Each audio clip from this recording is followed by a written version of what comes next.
ठीक है, क्योंकि उनको मैंने थोड़ा सा कॉलेज का अब तक फंडा नहीं दिया था। ठीक है, कौन से कॉलेज A+ ग्रेड में है, कौन से कॉलेज A ग्रेड में है, कौन से कॉलेज B ग्रेड में, कौन से कॉलेज C ग्रेड में, आपको क्या क्या टारगेट रखना है, आपको ये जो कॉलेज है, मतलब ये कॉलेज मिलने के बाद आपका क्या होता है, ये कॉलेज मिलने के बाद आपका क्या होता है, कुछ कुछ लोगों को तो पता भी होगा। ठीक है, तो ये फंडा मैं आपको दूंगा। ठीक है, अब दो ऑप्शन है, आइदर मैं पहले 1 घंटा पढ़ाऊं और उसके बाद वो फंडा दूं, या पहले फंडा देके पढ़ाओ, तो मुझे लगता है पढ़ाना सही रहेगा। ठीक है, तो पहले सर पढ़ाता पहले हूं थोड़ा सा। पढ़ाओ। सर पढ़ा लो। तो पहले मैं पढ़ा देता हूं, मतलब आप एक वो फ्लो में आ जाओगे, मतलब एक थोड़ा छोटा सा आपका क्विक रिवीजन हो जाएगा, और रिवीजन के बाद हम लोग वो फंडे के बारे में बात करेंगे। तो आज मैं कुछ ज्यादा सिखाने वाला नहीं हूं, नया सिखाने वाला हूं नहीं। ठीक है, कोलिजन का पार्ट अपना जो बचा, इंपल्स एंड कोलिजन का जो पार्ट बचा हुआ है, वो मैं नेक्स्ट लेक्चर में करने वाला हूँ, जो फ्राइडे को अपना लेक्चर होगा। ठीक है, तो आज जितना भी अपना अब तक हुआ है उसका एक क्विक छोटा सा रिकैप। ठीक है, रिवीजन। तो अभी मैं स्क्रीन शेयर करता हूं, स्क्रीन शेयर नहीं किया ना मैंने।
ठीक है गाइज,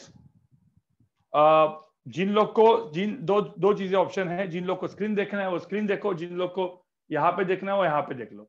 ठीक है, तो एकदम स्टार्टिंग में देखो, कैसे जब मैं बोल रहा हूँ तो आप वीडियो को क्लिक करो, जब मैं लिख रहा हूँ कुछ चीजें बता रहा हूँ तो स्क्रीन पे आप स्क्रीन शेयरिंग पे चले जाओ। लेकिन मोस्ट प्रॉब्ली अभी स्टार्टिंग है, तो स्टार्टिंग का रिवीजन है, तो रिवीजन स्क्रीन शेयरिंग से ही होगा, तो स्क्रीन शेयरिंग आपके पास है। ठीक है, एकदम स्टार्टिंग में मैंने पढ़ाया था सेंटर ऑफ मास।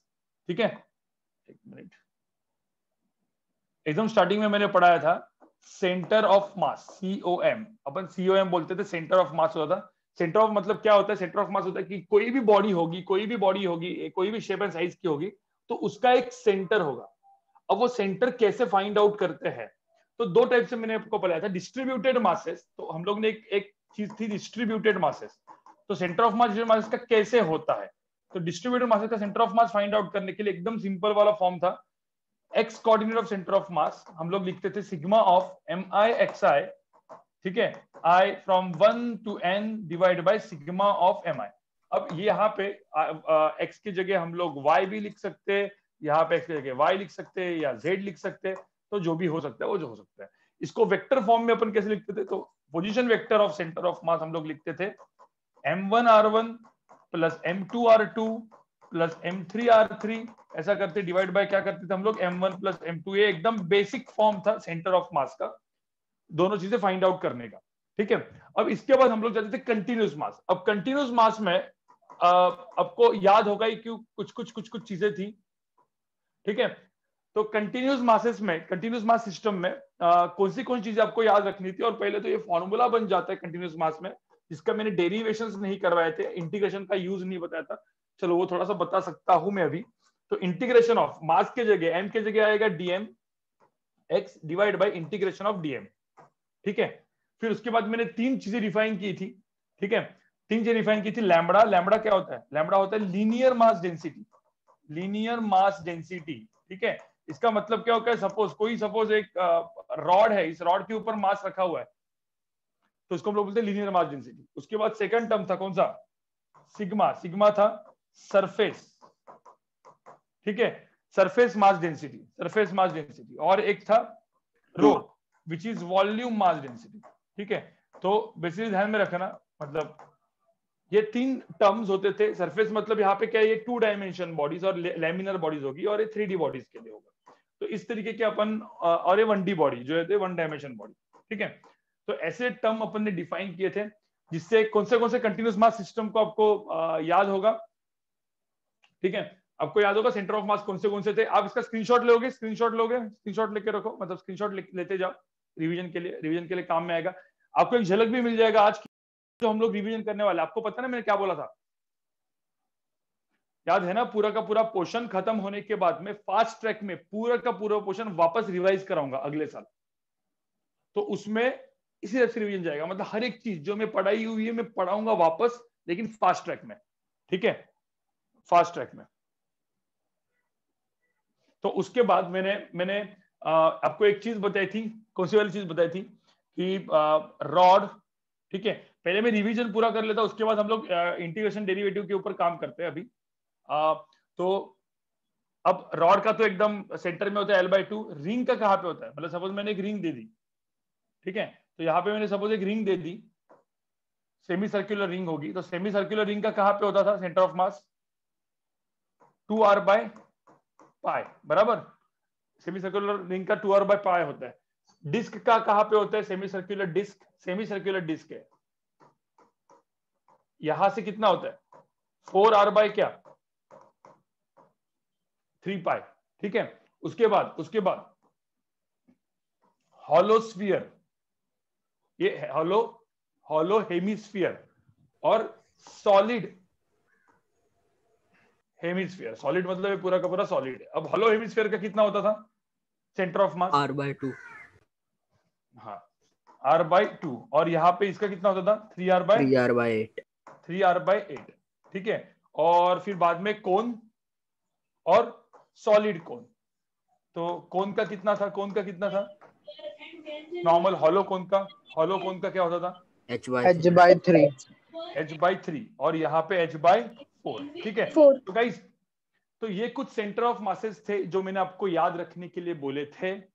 और मैंने जो इसका डेरिवेशन था, वो डेरिवेशन जो था वो मैंने बोला था कि डेरिवेशन थोड़ा सा एडवांस ओरिएंटेड होता है, जो मैं आपको कराऊंगा, और जो अपना बच गया था बाद में, मतलब हुआ नहीं था। लेकिन सिंपल सी बात है, मैं इसको मतलब खत्म कराऊंगा ही, उसका टेंशन नहीं है। और बहुत सारे लोग को एक प्रॉब्लम है कि जब कैलकुलस आता है क्वेश्चन में तो क्वेश्चन डिफिकल्ट होता है ना। बहुत सारे लोग को है ना, हाथ उठाओ किन किन लोगों को प्रॉब्लम है जब कैलकुलस आता है क्वेश्चन में तो क्वेश्चन सॉल्व नहीं होता। ऐसे लोग हैंड रेज करो एक बार।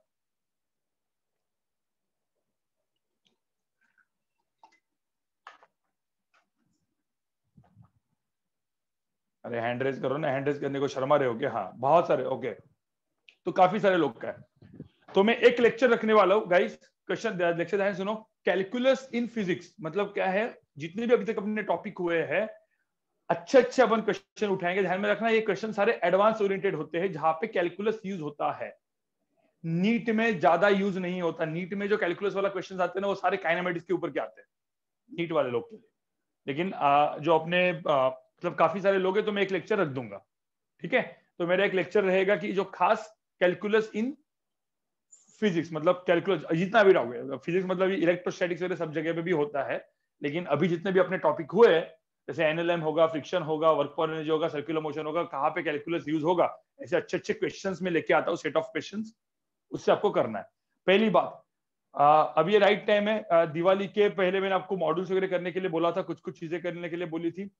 जिन लोग के पास डीसी पांडे नहीं है गाइस, डीसी पांडे नहीं है, और जो लोग एडवांस के लिए प्रिपरेशन करना चाहते हैं, जेई एडवांस के लिए जो प्रिपरेशन कर रहे हैं, उन लोग के लिए डीसी पांडे का सारा चीज लेना जरूरी है। डीसी पांडे का मैं बताता हूँ, ये मेरा बहुत थोड़ा सा पुराना वाला चीज है।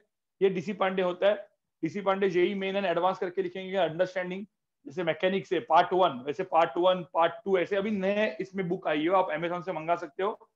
ऐसे 5 बुक आपको मिलेगी, mechanics part 1 part 2, ray of heat and thermodynamics. ठीक है, फिर उसके बाद मॉडर्न फिजिक्स, इलेक्ट्रोमैग्नेटिज्म, ऐसे अलग अलग उसके पार्ट्स है।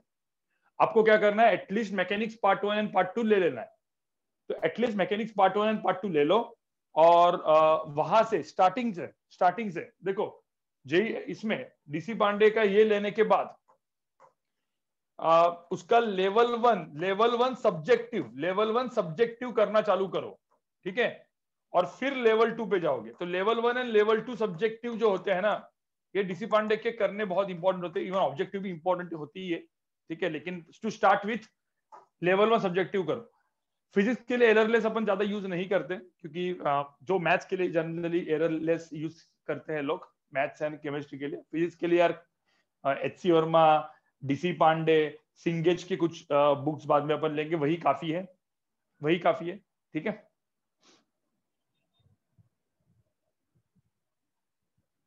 ओके, तो अभी ये समझ में है, सेंटर ऑफ मास समझ में है, ठीक है। सेंटर ऑफ मास समझ में आया क्या, मतलब कुछ याद आया? फिर उसके बाद अपन गए थे, 1 मिनट रुको, मुझे इसमें ऐड करना पड़ेगा, 1 मिनट रुको, मैंने इसके अंदर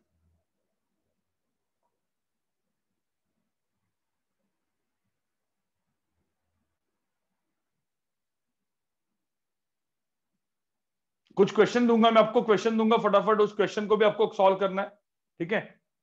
अब मैंने क्या बोला था, centre of mass of the continuous mass and distributed mass system, दोनों का कॉम्बिनेशन रहेगा तो क्या होगा, तो कैसे सेंटर ऑफ मास कैसे फाइंड आउट करते हैं, ठीक है। तो एकदम सिंपल चीज था। जैसे मैं एक आपको क्वेश्चन दे रहा हूं, सब लोग इस क्वेश्चन को सॉल्व करके मुझे दिखाओ, बताओ कि कैसे क्वेश्चन सॉल्व करोगे, ठीक है। जैसे मैंने एक ऐसा वाला टाइप का एक दिया है, एक रॉड है, ठीक है, फिर एक ये ऐसा रॉड है और ये ऐसा रॉड है। देखो कितने रॉड यहाँ पे कनेक्ट किए हुए, मास एम एंड एल के 3 रॉड है, ठीक है, और इसके अंदर का एंगल जो है वो 90 डिग्री है, और ये जो एंगल है, ठीक है, ये 45 डिग्री का है, तुम समझ जाओगे, ठीक है। तो रॉड समझ में है ना, ऐसे ऐसे और ऐसे ऐसे 3 रॉड कनेक्ट किए हुए।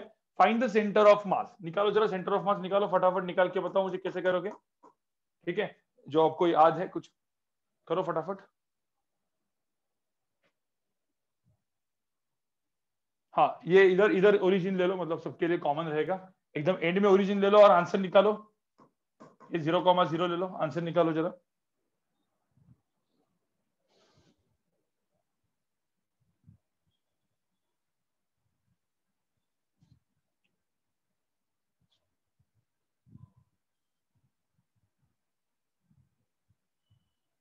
सर आपने स्टार्ट में बोला था कि हार्मोनिक मोशन के बाद मैकेनिक्स हमारा खत्म हो जाएगा, तो हम लोग रोटेशनल डायनामिक्स का भी करेंगे।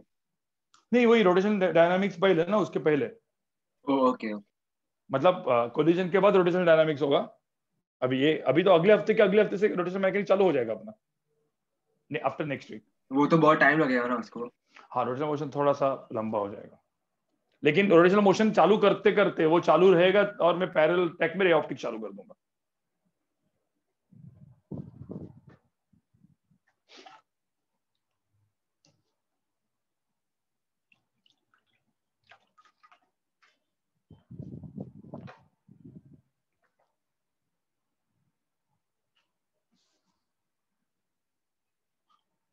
करो गाइस, इसमें करो, जल्दी करो फटाफट।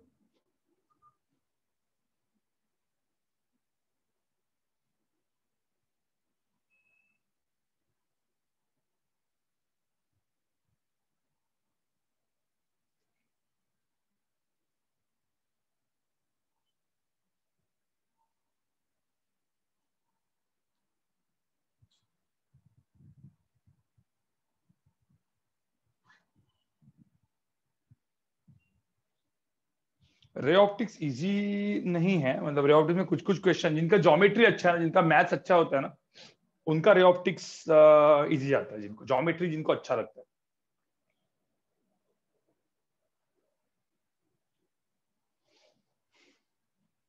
Rotational motion will take around 7 lectures, 6 to 7 lectures, 6 से 7 लेक्चर्स रोटेशनल मोशन को लगते हैं।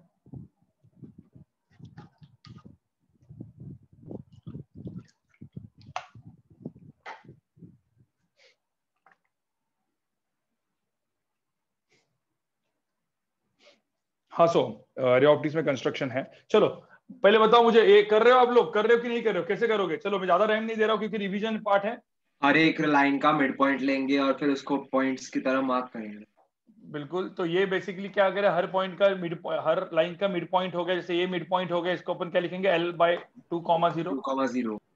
इसको बताओ क्या लिखेंगे। L/1 + 2 L/√2। हाँ, तो ये जो चीज है देखो यहाँ पे, ये जो चीज है एक्स कोऑर्डिनेट, तो ये जो चीज हो जाएगा L बाय, देखो ये लेंथ जो है, ये लेंथ हो जाएगी कितनी, L/2। L/2। L/√2। तो ये चीज होगी L/2 2√2। √2, और ये भी कितनी हो जाएगी, L/2 2√2। √2। तो ये जो कोऑर्डिनेट है वो हो जाएगा L/2 plus L/2√2 L/2 x comma coordinate हो जाएगा L/2√2। 2√2। ठीक है, तो x एंड y कोऑर्डिनेट यहाँ पे हो गया मेरा। इसमें क्या करेंगे, ये हो गया L, फिर उसके बाद सेम चीज, सर L + L/2√2 होगा ना, पूरा L कंसीडर होगा ना डिस्टेंस। Sorry L + L/2√2। अब यहाँ पे ये चीज क्या हो जाएगी बताओ मुझे, ये L प्लस ये चीज क्या हो जाएगा, ये वाला चीज और ये वाला चीज, ये दोनों ऐड हो जाएगा ना। हाँ, ये चीज क्या हो जाएगा, L/√2 L/√2, क्योंकि √2L डिवाइड बाय 2। ठीक है, तो L/√2, और ये वाला जो चीज कितना हो जाएगा, L/2√2। L/2√2। ठीक है, तो इसका जो टोटल है वो टोटल लेंथ क्या हो जाएगा इसका, 3L/2। एक्स कोऑर्डिनेट, नहीं, वो L + 3L/2√2। L plus 3L/2। 3L/2√2 comma क्या, L/2√2।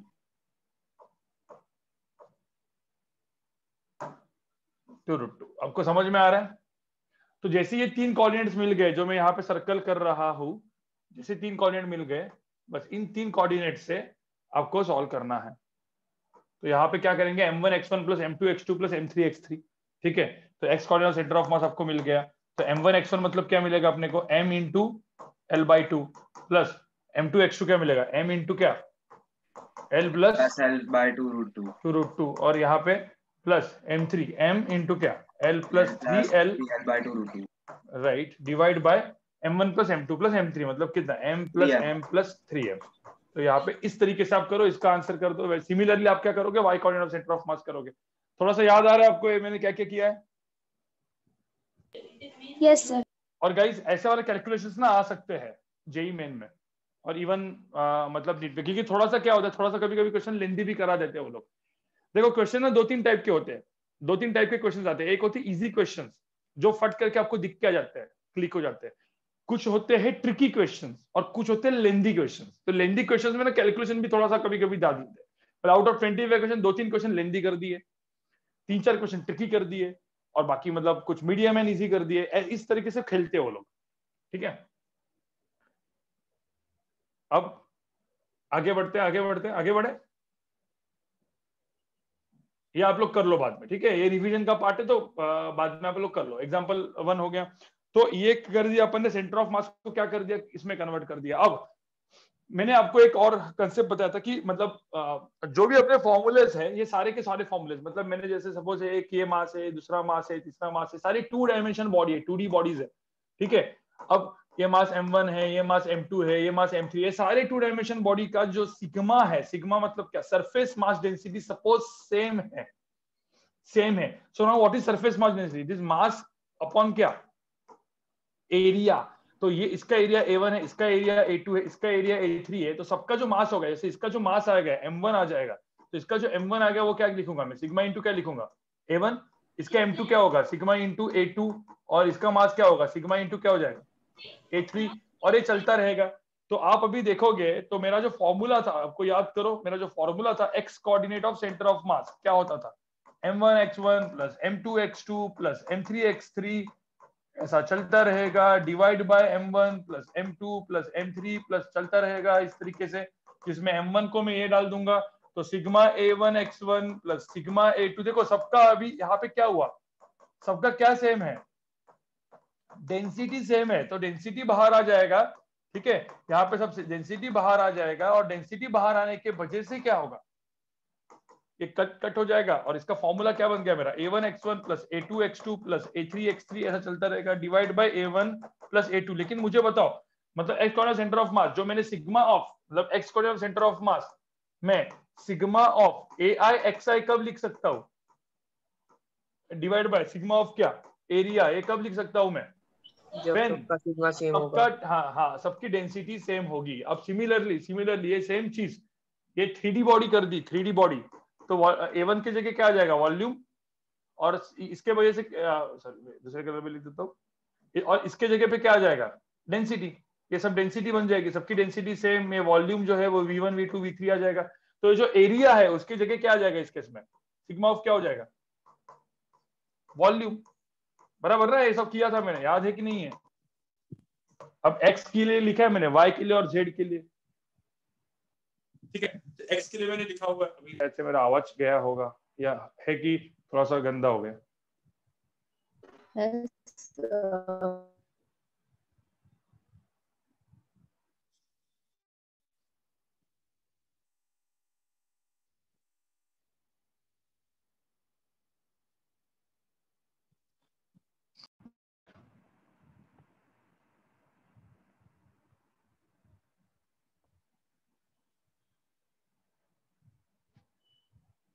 ठीक है गाइस, अब यहाँ पे देखो, ये अभी ये हो गया मेरा x coordinate centre of mass, y coordinate centre of मास, इस तरीके से निकालते हैं। चलो एक क्वेश्चन इसके ऊपर आप लोग कर लो। हाँ मुझे एक और चीज बतानी थी यहाँ पे, फिर अपन ने गए थे निगेटिव मास कंसेप्ट, याद है निगेटिव मास कंसेप्ट क्या था। निगेटिव मास कंसेप्ट अपन ने डिफाइन किया था चीजों को सॉल्व करने के लिए। अब निगेटिव मास करके कोई चीज होती नहीं है, जो मैंने एकदम सिंपल सा आपको बात बोला था, निगेटिव मास करके कोई चीज होती नहीं है, ठीक है। अब निगेटिव मास क्या होता है मैं आपको एकदम सिंपल सा बता रहा हूं। मैंने क्या किया, मतलब तुम ही लोग बताओ, ठीक है। जैसे मैंने क्या किया, ये एक स्फीयर लिया, स्फीयर क्या बोल रहा हूं, एक डिस्क लिया। ये डिस्क है जिसकी सरफेस मास डेंसिटी है ना, मतलब ये सिग्मा ली मैंने, उसका एरिया कुछ ए है। और सेम एक और डिस्क ली जो इसके ऊपर रखी, लेकिन इसका जो सरफेस मास डेंसिटी जो है ये लिखा मैंने माइनस सिग्मा, ठीक है। एरिया सेम है, ठीक है। तो अब मुझे बताओ मैथमेटिकली इसका जो मास आएगा, इसका मास कितना आएगा, सिग्मा इंटू एरिया। इसका जो मास आएगा वो क्या होगा, माइनस सिग्मा इंटू एरिया।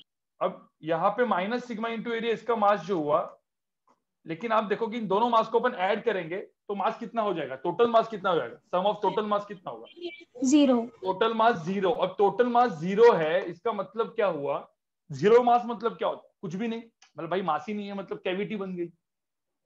मास ही नहीं तो क्या होगी, कैविटी होगी। तो जो प्रॉब्लम क्या होता है कि इस तरीके जो प्रॉब्लम्स आते हैं, जो मैंने क्लास में आपको बताया था कि लेट्स से एक ये डिस्क है, ठीक है।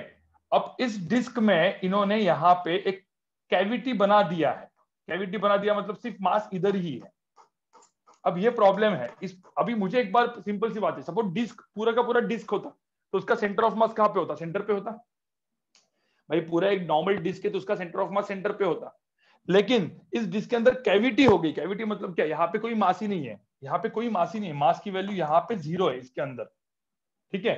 और मास कहाँ पे, जो मैंने यहाँ पे ड्रॉ किया। अब इस कैविटी को बनाने के लिए इतना तो कंफर्म है कि यहाँ पे सेंटर ऑफ मास कहाँ पे शिफ्ट होने वाला है। सपोज ओरिजिन है तो टुवर्ड्स कहाँ पे शिफ्ट होगा, left side, towards left side. इतना तो आप थोड़ा सा मतलब अपना अक्ल तो लगा ही सकते हो कि भाई लेफ्ट साइड में सेंटर ऑफ मास शिफ्ट होने वाला है। लेकिन ऐसे क्वेश्चन को सॉल्व कैसे करेंगे, ऐसे क्वेश्चन को सॉल्व करने के लिए बोलो अपन क्या करेंगे, अपन यूज करेंगे नेगेटिव मास का कंसेप्ट। मतलब क्या करेंगे, अपन एक पूरा डिस्क ले लेंगे। देखो मैंने एक पूरा डिस्क ले लिया, अब ये पूरा का पूरा डिस्क, देखो पूरा का पूरा डिस्क है, ठीक है। इसका सरफेस मास डेंसिटी सपोज मैंने सिग्मा लिया है।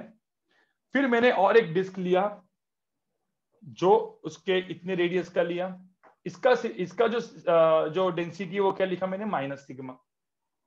और एक दूसरे के ऊपर ओवरलैप किया, ओवरलैप। अब ओवरलैप करने से क्या हो गया, देखो ये वाला जो रीजन है ना, रेड वाला रीजन, इसका मास कितना आया, जो भी इसका एरिया रहेगा, ठीक है। तो इसका मास यहाँ पे जो नीचे वाला जो सरफेस है, दो डिस्क हो गई। देखो एक ऊपर वाला जो रेड वाला एरिया, उसका मास माइनस सम m1 है, नीचे वाले का प्लस m1 है। तो दोनों का मास करके क्या बन गया, मुझे बताओ क्या बन गया यहाँ पे,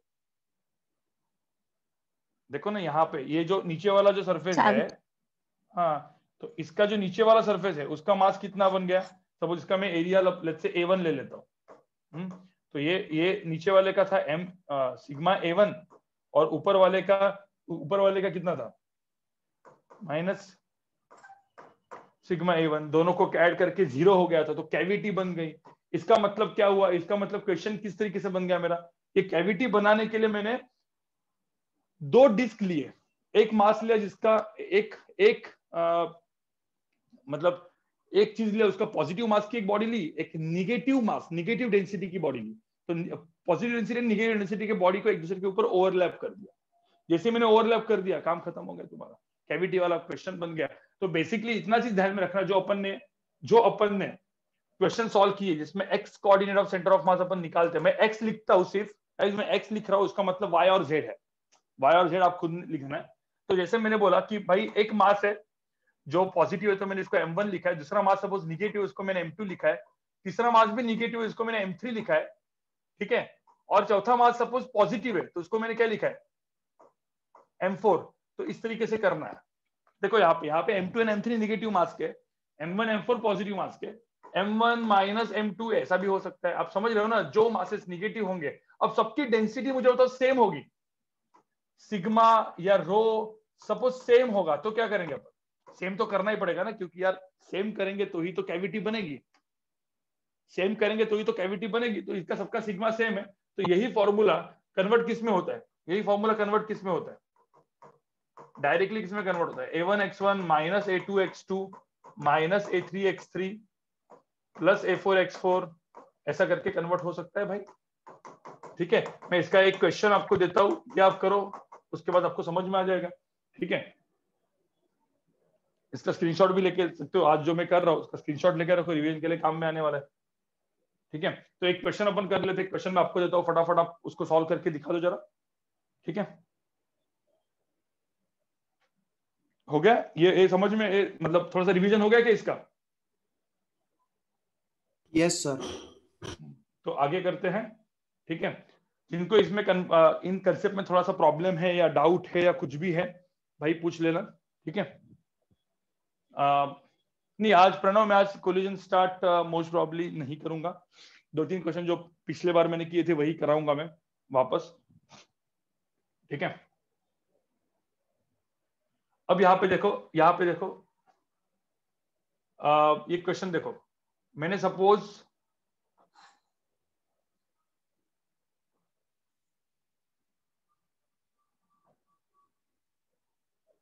ये रेडियस आर का डिस्क है। ठीक है, पूरा का पूरा एक डिस्क है, और इसमें से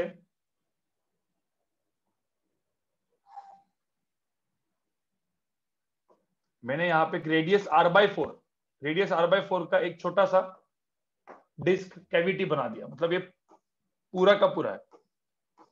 देखो कैविटी कहाँ पे बना है, कैविटी एक छोटा बना है। चलो बताओ मुझे कि इसका सेंटर ऑफ मास कहाँ पे होगा, बताओ जल्दी। 3 मिनट दे रहा हूँ, चैट पे आंसर लिखना है। 3 मिनट दे रहा हूँ, चैट पे आंसर लिखना है।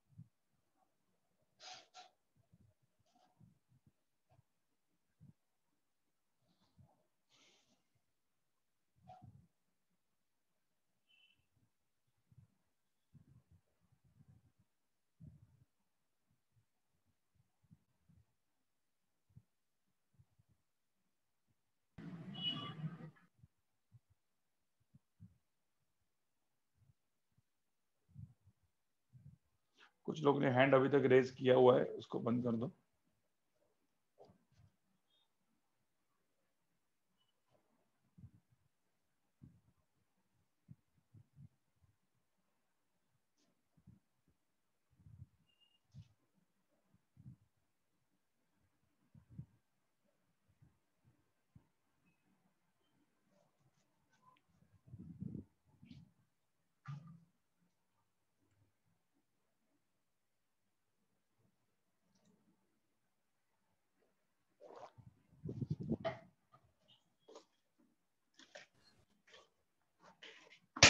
अभी तक वो कैमरा सेटअप नहीं किया।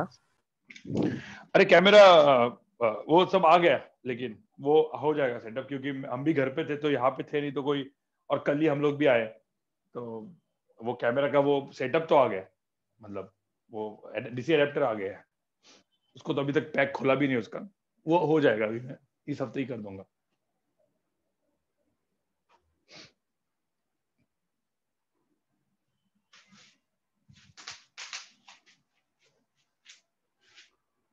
करो फटाफट करो भाई। वंशिल, घाटकोपर के मॉडल्स मिलेंगे। घाटकोपर का भी पेरेंट्स टीचर मीटिंग मेरा होने वाला है अपना, हम लोग का, ठीक है।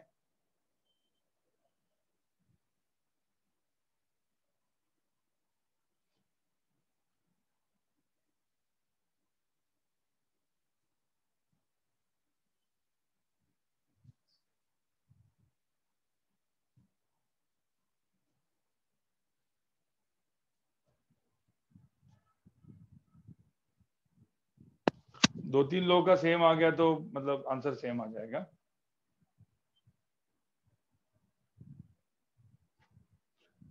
तो दो तीन लोगों ने आंसर लिखना चालू किया है। अमर कितना है? स्वयं सर कर रहा हूँ। सर -r/20 आया।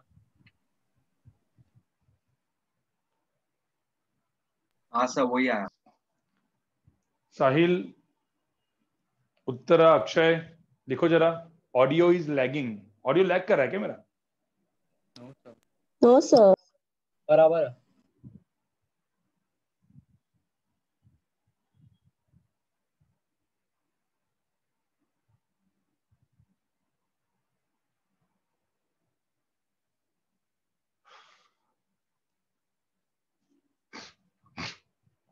ये थोड़ा सा वार्म अप वाले क्वेश्चन थे सारे, ठीक है।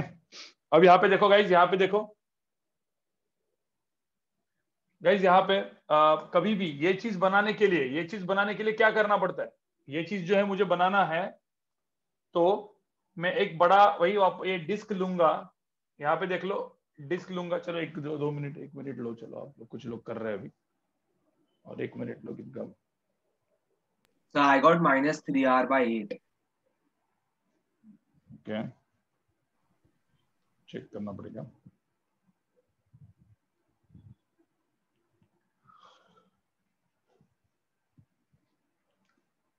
सिद्धि क्या है? सब कर रहे हैं।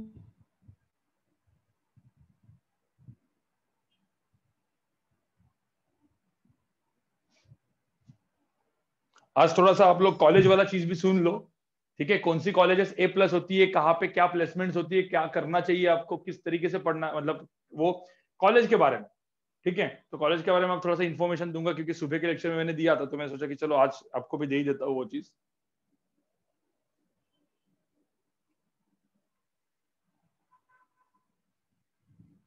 पहले मैं आपको पूछूंगा, आप में से मुझे देखना है कि कौन मुझे टॉप 10 कॉलेज के नाम बता पाएगा। पहले टॉप, चलो टॉप 10 नहीं, टॉप 15 कॉलेजेस मेरे को बताने, आपको बाद में। चलो अब यहाँ पे देखो गाइस, यहाँ पे देखो, ये आर का था, तो मैंने क्या किया, पहले पहले मैंने क्या किया, एक पूरा का पूरा, देखो मुझे क्या करना था, इधर कैविटी बनाना था, तो मैंने पहले एक पूरा डिस्क लिया, ठीक है। इसका डेंसिटी मैंने सिग्मा लिया है, डिस्क वही वही मतलब प्रॉपर वाला डिस्क है। अब इसके बाद मैंने क्या किया, इसके बाद मैंने इसके ऊपर कैविटी बनाने के लिए एक और डिस्क रखा, लेकिन इस डिस्क का जो डेंसिटी था वो -σ था। सिंपल, ठीक है। अब बेसिकली क्या है, देखो डेंसिटी सिग्मा सिग्मा है, तो एरिया वाला फॉर्मूला लग सकता है अपना, कोई दिक्कत नहीं है, एरिया वाला फॉर्मूला लगेगा। अब ये मैंने जैसे दिया, ये r/4 है, ठीक है। और तो अब ये जो डिस्टेंस है, मुझे बताओ ये डिस्टेंस कितना दूर है, मतलब इसका सपोज मैंने इसका कोऑर्डिनेट, अब दो चीजें थी, तो इसका कोऑर्डिनेट मैंने रखा 0,0, तो जो इसका कोऑर्डिनेट है वो कितना है यहाँ पे? 3r/4। हाँ, तो 3r/4, 0, ठीक है। अब जो बड़ा वाला है उसका एरिया A1 था, इसका वाला एरिया A1 है, जो πr डिस्क है ना भाई, तो πr² है। तो ये वाला जो एरिया है रेड वाला, उसका एरिया कितना है?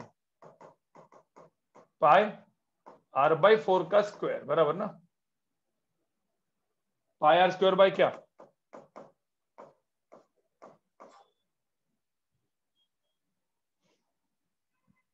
भाई इतना ये आपको समझ में आया जो मैंने किया है यहाँ पे? Yes sir. तो इसके बाद अपन डायरेक्टली फॉर्मूला लगा देंगे। फॉर्मूला क्या होगा? फॉर्मूला होगा, देखो आप ना कैलकुलेशन मिस्टेक मत करो, घाई गड़बड़ी मत करो, ठीक है? जैसे मैंने बोला, मुझे पता है कि मेरा मतलब इसी लाइन पे आने वाला है। देखो इसी लाइन पे कहीं ना कहीं पे तो मेरा सेंटर ऑफ मास आने वाला है, तो मेरा x coordinate of centre of मास में यहाँ पे लिख देता हूँ, और जो यहाँ पे कितना होगा m1 x1, सॉरी गलती से m1 x1 लिख दिया, एरिया लिख देते हैं अपन। भाई मुझे एक बात बताओ, आप लोग ये वाला फॉर्मूला भी यूज कर सकते हैं। आप लोग m1 x1 minus m2 x2 actual में divide by m1 minus m2, क्योंकि सेकंड बॉडी है, लेकिन मुझे पता है कि भाई दोनों का सिग्मा सेम है, तो सिग्मा सिग्मा कैंसिल होकर आंसर क्या आने वाला है? a1 x1 minus a2 x2 formula ही आने वाला है ना, डिवाइड बाय क्या? a1 माइनस क्या? a2। अब इसको मैं यूज करूंगा, मतलब इसको मैं डायरेक्टली ऐसे यूज करूंगा, तो आंसर क्या आएगा? a1 is what? Area is what? Pi r square into क्या हो जाएगा? 0 माइनस a2 क्या हो जाएगा? a2 क्या हो जाएगा? पाई आर स्क्वायर बाय क्या? 16। x2 क्या होगा? x2 क्या होगा? 3r/4। 3r/4। कुछ सॉरी थोड़ा सा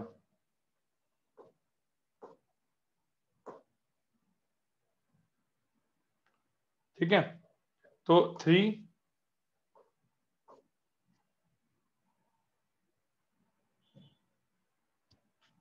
इधर है,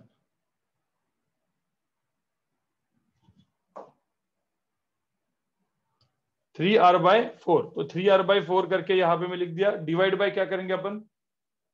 पाई r square minus pi r square by 16। अब इसका जो आंसर है वो कितना आता है गाइस?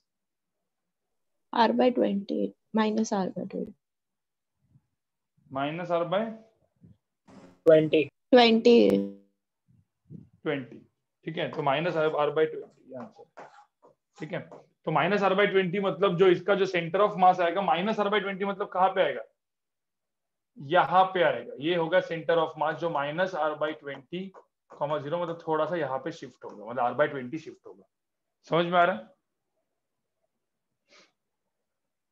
गाइस? ये समझ में आ रहा है तुमको? देखो ना क्वेश्चन को, अब मुझे बताओ अब इसमें ना क्वेश्चन लेंदी कैसे बनेगा?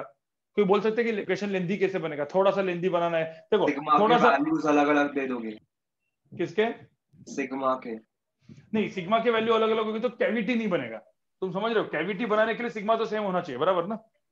अरे हाँ बराबर। एक से ज्यादा कैविटीज होंगी तो एक से ज्यादा कैविटी होंगे तो बेसिकली कैसा होगा? जैसे कि यहाँ पे सपोज एक मैंने कैविटी कर दी, ठीक है, मतलब ये इधर है ना, वैसे इधर भी कैविटी कर दी, तो यहाँ पे क्या हो जाएगा? m1 x1 minus m2 x2 minus m3 x3 हो जाएगा यहाँ पे, बराबर ना? कैविटी का शेप और माइनस m3, लेकिन सेम होगा।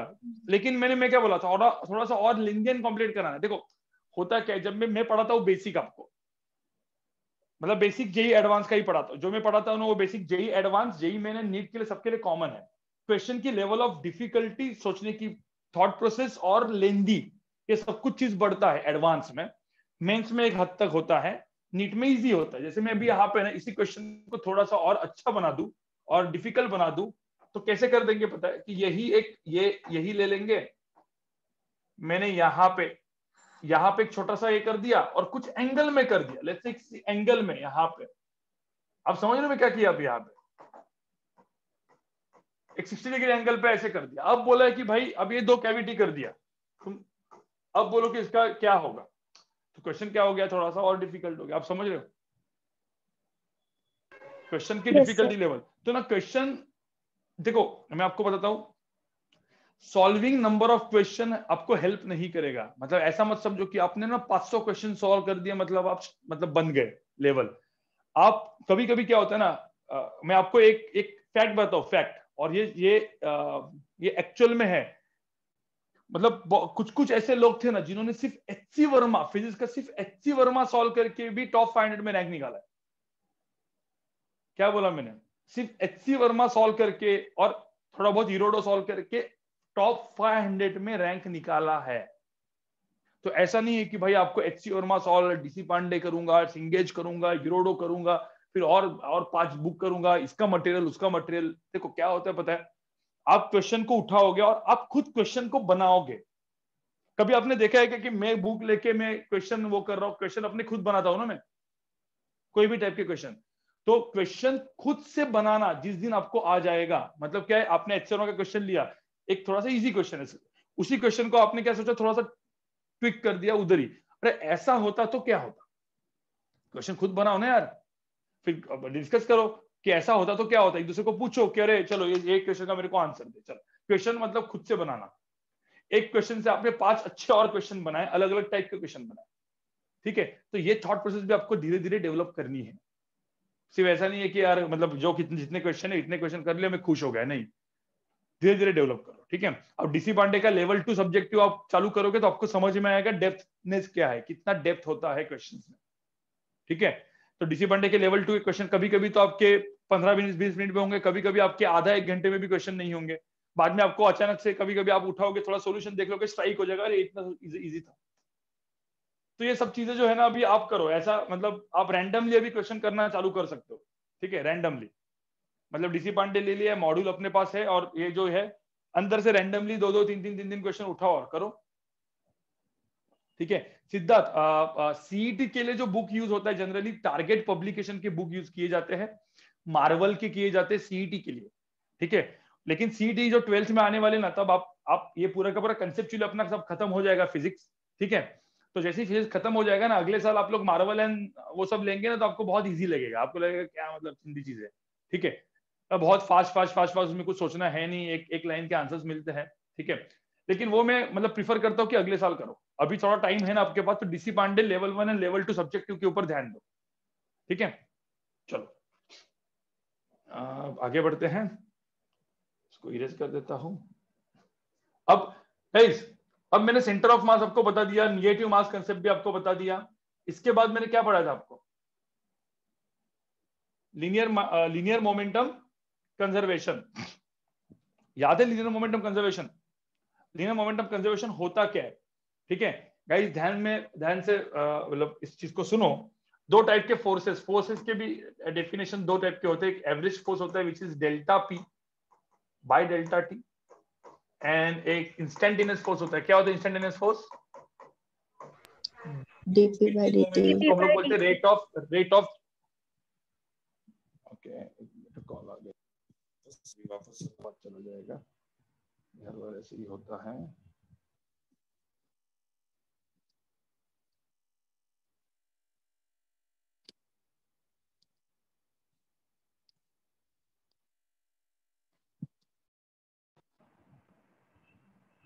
ठीक है, अब देखो यहाँ पे, तो ये 2 चीजें होती है, rate of change of momentum, आपको पता है इसी चीज को हम लोग वेरिएबल मास में भी अपन देखेंगे, वेरिएबल मास में भी कुछ चीज सॉल्व करेंगे, लेकिन आपको एक चीज मैं आपको बताऊं, तो इसी चीज को थोड़ा सा मॉडिफाई किया जाए तो ये ऐसे होता है ना, dmv/dt, बराबर ना। अब मुझे सपोज मास कांस्टेंट है, इफ मास इज कांस्टेंट, देखो मैं वेरिएबल मास की बात नहीं कर रहा हूं, वेरिएबल मास का चीजें भी आने वाली है। इफ द वेरिएबल मास, तो यहाँ पे कौन सा रूल लगेगा गाइस? यूवी रूल लगेगा ना, यूवी रूल। हाँ, तो अभी तो मास कांस्टेंट दिखा है मैंने, तो मास कांस्टेंट कराऊंगा तो मास बाहर निकल आएगा, तो m क्या आ जाएगा, dv बाय क्या आ जाएगा, dt, और वो चीज क्या हो जाएगी, मास इनटू क्या, एक्सेलरेशन ना। तो बेसिकली यही तो चीज था ना बेसिकली। अब मैंने एकदम सिंपल सी बात बताऊं, मैं यहाँ पे मैं लिखता हूँ, इफ द नेट फोर्स, अब मैं ऐसा बोलता हूँ, if the net force this is 0, rate of change of momentum भी क्या हो जाएगा, 0। तो if this is 0, this is 0, मतलब मैं एक चीज लिखता था, F net is equal to d momentum of centre of mass, ऐसा लिखते हैं ना अपन, याद करो अपन ने प्रूव भी किया था कि F net is nothing but what, F centre of mass he prove किया था अपन ने।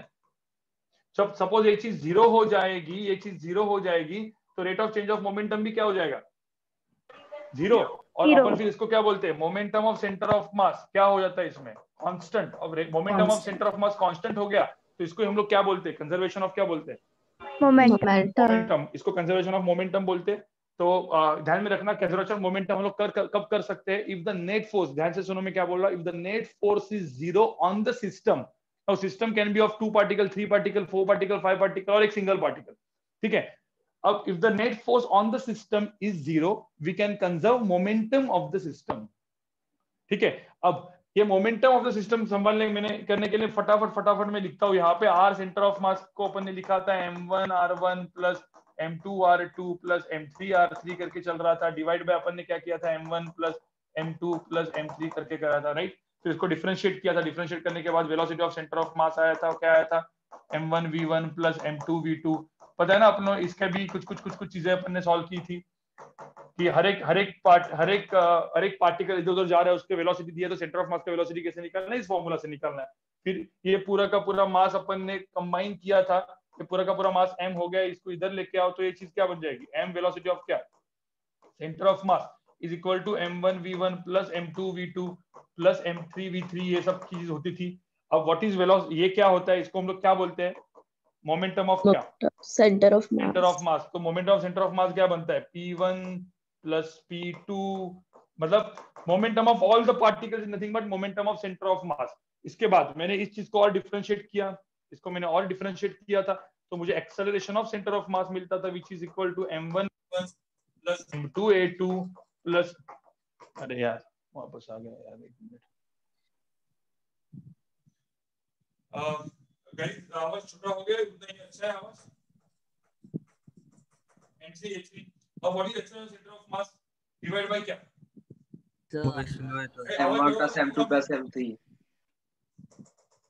m1 plus m2 plus m3। अब इसको इधर लेके गए तो इसको सर आपका आवाज प्रॉपर नहीं आ रहा है, वॉइस स्लो आ रहा है।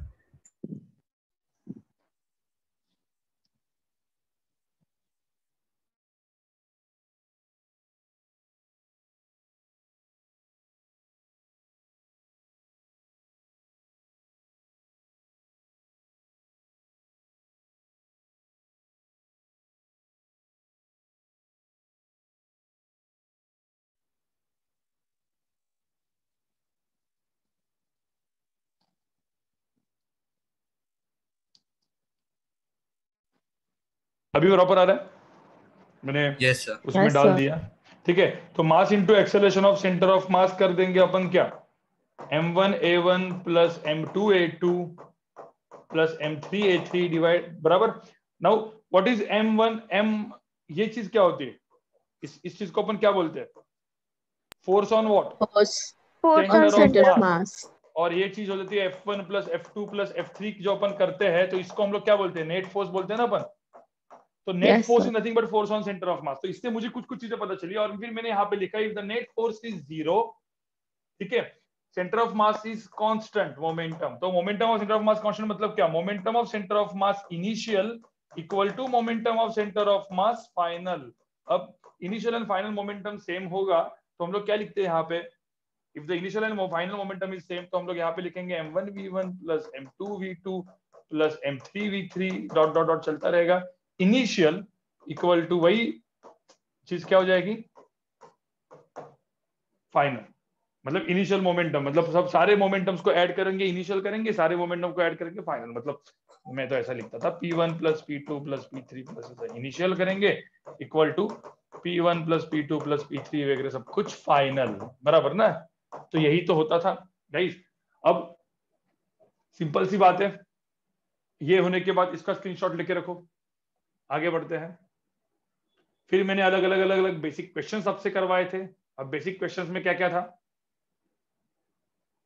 अब मैंने एकदम एक बेसिक क्वेश्चन करवाया था जिसमें मैंने दो टाइप के क्वेश्चन आपको करवाए थे। मैंने आपको एक क्वेश्चन में एक प्लैंक होता है, उस प्लैंक के ऊपर आदमी होता है, आदमी का मास m है, प्लैंक का मास 2m कैपिटल M है। फिर मैंने बोला कि ये आदमी सपोज वेलोसिटी v से आगे जाना चालू कर दिया, तो बोला है कि इसकी रिकॉइल वेलोसिटी कितनी होगी, तो ये मेरे को निकालना है, रिकॉइल वेलोसिटी निकालना है कितने से पीछे जाएगा। तो सिंपल सी बात है, आदमी आगे जाता है फ्रिक्शन के वजह से, प्लैंक भी पीछे आता है किसके वजह से, फ्रिक्शन की वजह से। इसके अंदर एक्शन रिएक्शन फ्रिक्शन का फोर्स है, ध्यान में रखना।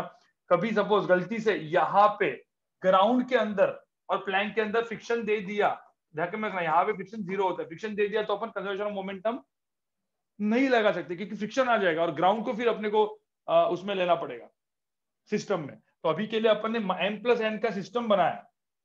देखो यहाँ पे m प्लस m का मैंने सिस्टम बनाया, तो क्या चीज होगी, क्या चीज 0 हो रही है, नेट फोर्स की वैल्यू कितनी हो रही है, नेट फोर्स की वैल्यू 0 हो रही है, नेट फोर्स की वैल्यू 0 हो रही है। इसका मतलब क्या है, इनिशियल मोमेंटम मतलब of centre of mass equal to क्या, final momentum of centre of, मतलब सबका मास। तो इनिशियल मोमेंटम कितना था भाई, इनिशियल मोमेंटम दोनों इनिशियली रुके हुए थे भाई, दोनों इनिशियली क्या हुए थे, रुके हुए थे। तो इन दोनों इनिशियली रुके हुए थे, तो इसका मोमेंटम 0 था, तो फाइनल मोमेंटम क्या हो जाएगा यहाँ पे, mv। इसका हो जाएगा, अभी सिंपल सी बात है, एक वन डायमेंशन मोशन है, आई कैप होगा तो माइनस आई कैप होगा, तो mv, तो अपन मैं आई कैप लिखता नहीं हूँ, तो यहाँ पे लिख दो, तो मेरी रिकॉइल वेलोसिटी आ जाएगी कितना, mv डिवाइड बाय m। ये क्वेश्चन था, याद है कि नहीं है, ठीक है। अब इसके बाद मैंने ये एग्जांपल 1 सपोज मैंने ऐसा दिया था, तो मैंने एग्जांपल 2 में आपको क्या बताया था, मैंने एग्जांपल 2 में आपको बताया था वही अपना पिस्तौल वाली चीजें बताई थी। यहाँ सपोज बुलेट निकलता है, तो इसका मास m है, यहाँ से एक बुलेट निकला जो इसका स्मॉल m होगा, वेलोसिटी v से निकला, तो ये वेलोसिटी vr से पीछे जाएगा। अब इसके ऊपर एक एक्शन रिएक्शन फोर्स, एक फोर्स इधर आएगा तो दूसरा फोर्स इधर आएगा, एक्शन रिएक्शन में दोनों फोर्स को कैंसिल कर देंगे, तो अपन मोमेंटम को क्या कर देंगे, कंजर्व, मोमेंटम को कंजर्व करेंगे। तो इनिशियल मोमेंटम 0 था क्योंकि बुलेट एंड पिस्तौल हाथ में थी, कर दिया, तो यहाँ पे ये निकला, तो इसका मोमेंटम, ठीक है। तो initial momentum equal to final momentum, momentum conservation. अब मोमेंटम का इसका इनिशियल मोमेंटम 0 था, फाइनल मोमेंटम कितना है, बुलेट का mv और इसका minus m into v r, तो इससे भी वी आर निकल गया, सेम टाइप का क्वेश्चन बन गया, ठीक है। फिर एग्जांपल 3 मैंने सपोज ऐसा कुछ दिया कि एक सपोज एक बॉम्ब है, ठीक है, वो बॉम्ब के एग्जैक्ट 2 पार्ट होते हैं, एक ये पार्ट होता है m1, दूसरा पार्ट होता है m2। तो ये पार्ट सपोज पहले बॉम्ब था, ब्लास्ट हो गया, ब्लास्ट होने के बाद जैसे ये पार्ट v1 से गया, ये पार्ट v2 से गया, तो सिंपल सी बात है ना, यहाँ पे initial momentum should be again equal to क्या होगा, फाइनल मोमेंटम। इनिशियल मोमेंटम 0 है, what is final momentum guys, what is final momentum, m1 v1 यहाँ पे, और यहाँ पे क्या हो जाएगा, माइनस m2 v2, तो m1 v1 minus m2 v2 equal to 0 हो जाएगा, तो m1 v1 इक्वल टू क्या हो जाएगा, m2 v2। कोई दिक्कत है नो सर। गाइस, ये सब कुछ समझ में आ रहा है। फिर उसके बाद Yes, sir. बॉल अपने को पार्ट्स को अपन ने बढ़ा दिया, तो पार्ट्स को सपोज बढ़ा दिया, तो इस क्वेश्चन को आप सॉल्व करोगे, बताओ मुझे फटाफट क्या करेंगे। एक एक एक बॉल है जो 3 पार्ट में डिवाइड हुआ है, एक मास m में डिवाइड हुआ है, एक मास 2m में डिवाइड हुआ है, और बचा हुआ जो था वो 3m में डिवाइड हुआ है। इसका टोटल मास कितना था, ब्लॉक का टोटल मास कितना है बॉल का, 6m। 6m। तो जो इसको ये जो डिवाइड हो गए, इसकी वेलोसिटी 2v थी, इसकी वेलोसिटी भी 2v थी, ठीक है। तो बोला है कि 3m की वेलोसिटी कितनी होगी, मतलब उसका स्पीड कितना होगा, find the speed of this 3m। तो 3m कुछ जाएगा ऐसे, तो इसका स्पीड कितना होगा, v1 कितना होगा, और कौन से एंगल में जाएगा, बताओ जरा, करो और बताओ जरा। फिर इसके बाद 2-3 क्वेश्चन में थोड़े से अच्छे लेवल के आपको इसमें ही दिखाता हूं जो मैंने ऑलरेडी किए हुए हैं।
सर हो गया।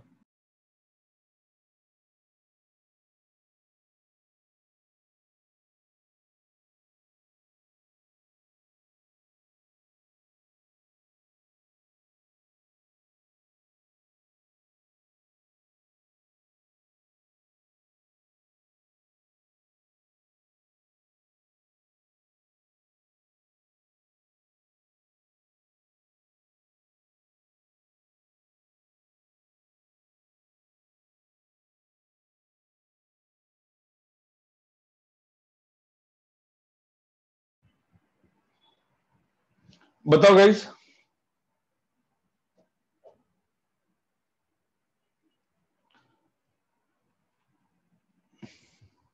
सर चैट पे लिखे क्या? हाँ चैट पे लिखो जरा।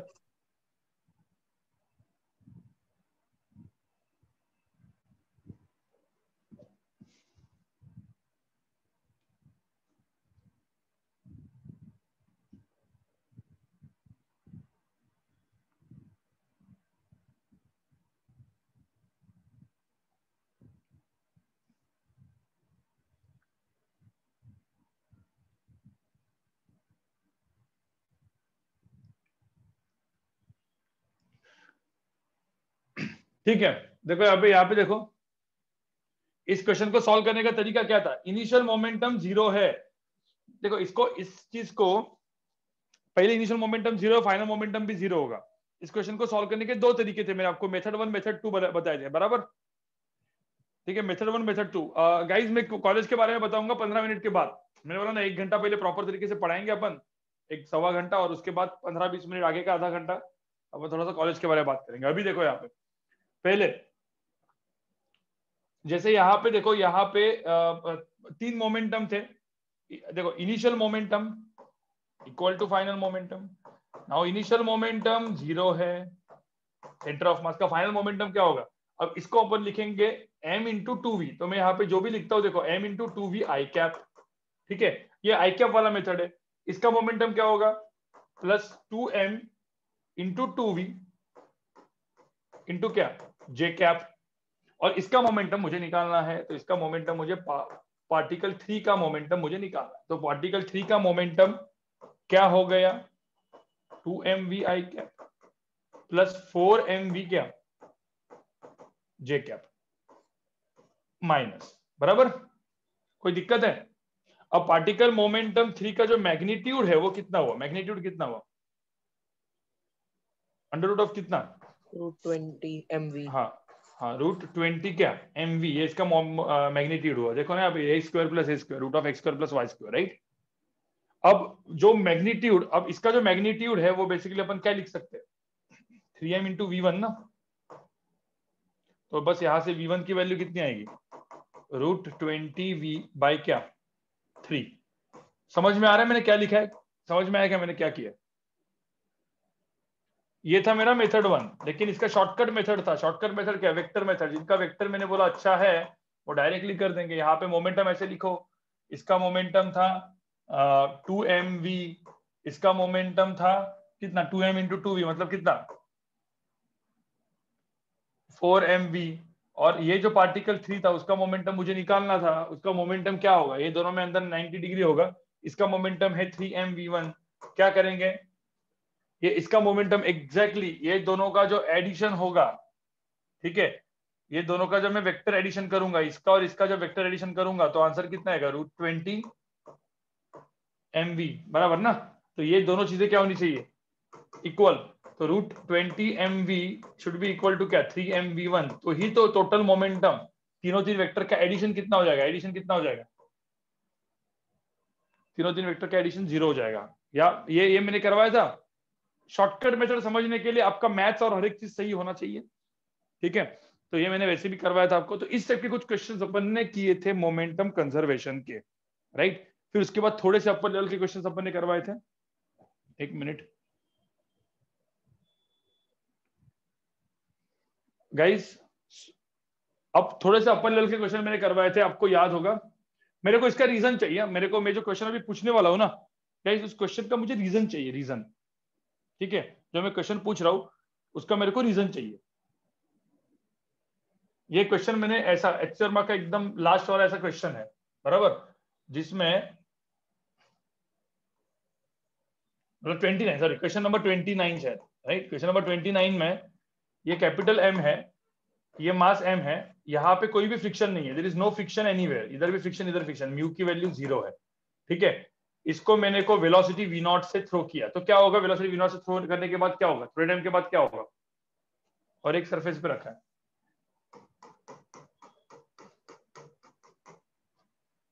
अमर। हाँ सर। हाँ, इसमें क्या होगा बताओ मुझे, थोड़ा एक्सप्लेन कर सकता है। सर 1 मिनट, मेरा लैपटॉप शट डाउन होने वाला है, मैं आपको 2 मिनट में बताता हूँ। हाँ So और I'll कोई, have to leave, हाँ I'll have to leave the meeting for 2 minutes. There's a technical error in my laptop. I'll join in like some time. Okay okay. तो और कोई बता सकते हैं आप में से? हैंड रेज कर लो भाई। एक मिनट, मैं तेरे को उनको बोलता हूँ, जिनको बोलूंगा उनको ही करना है।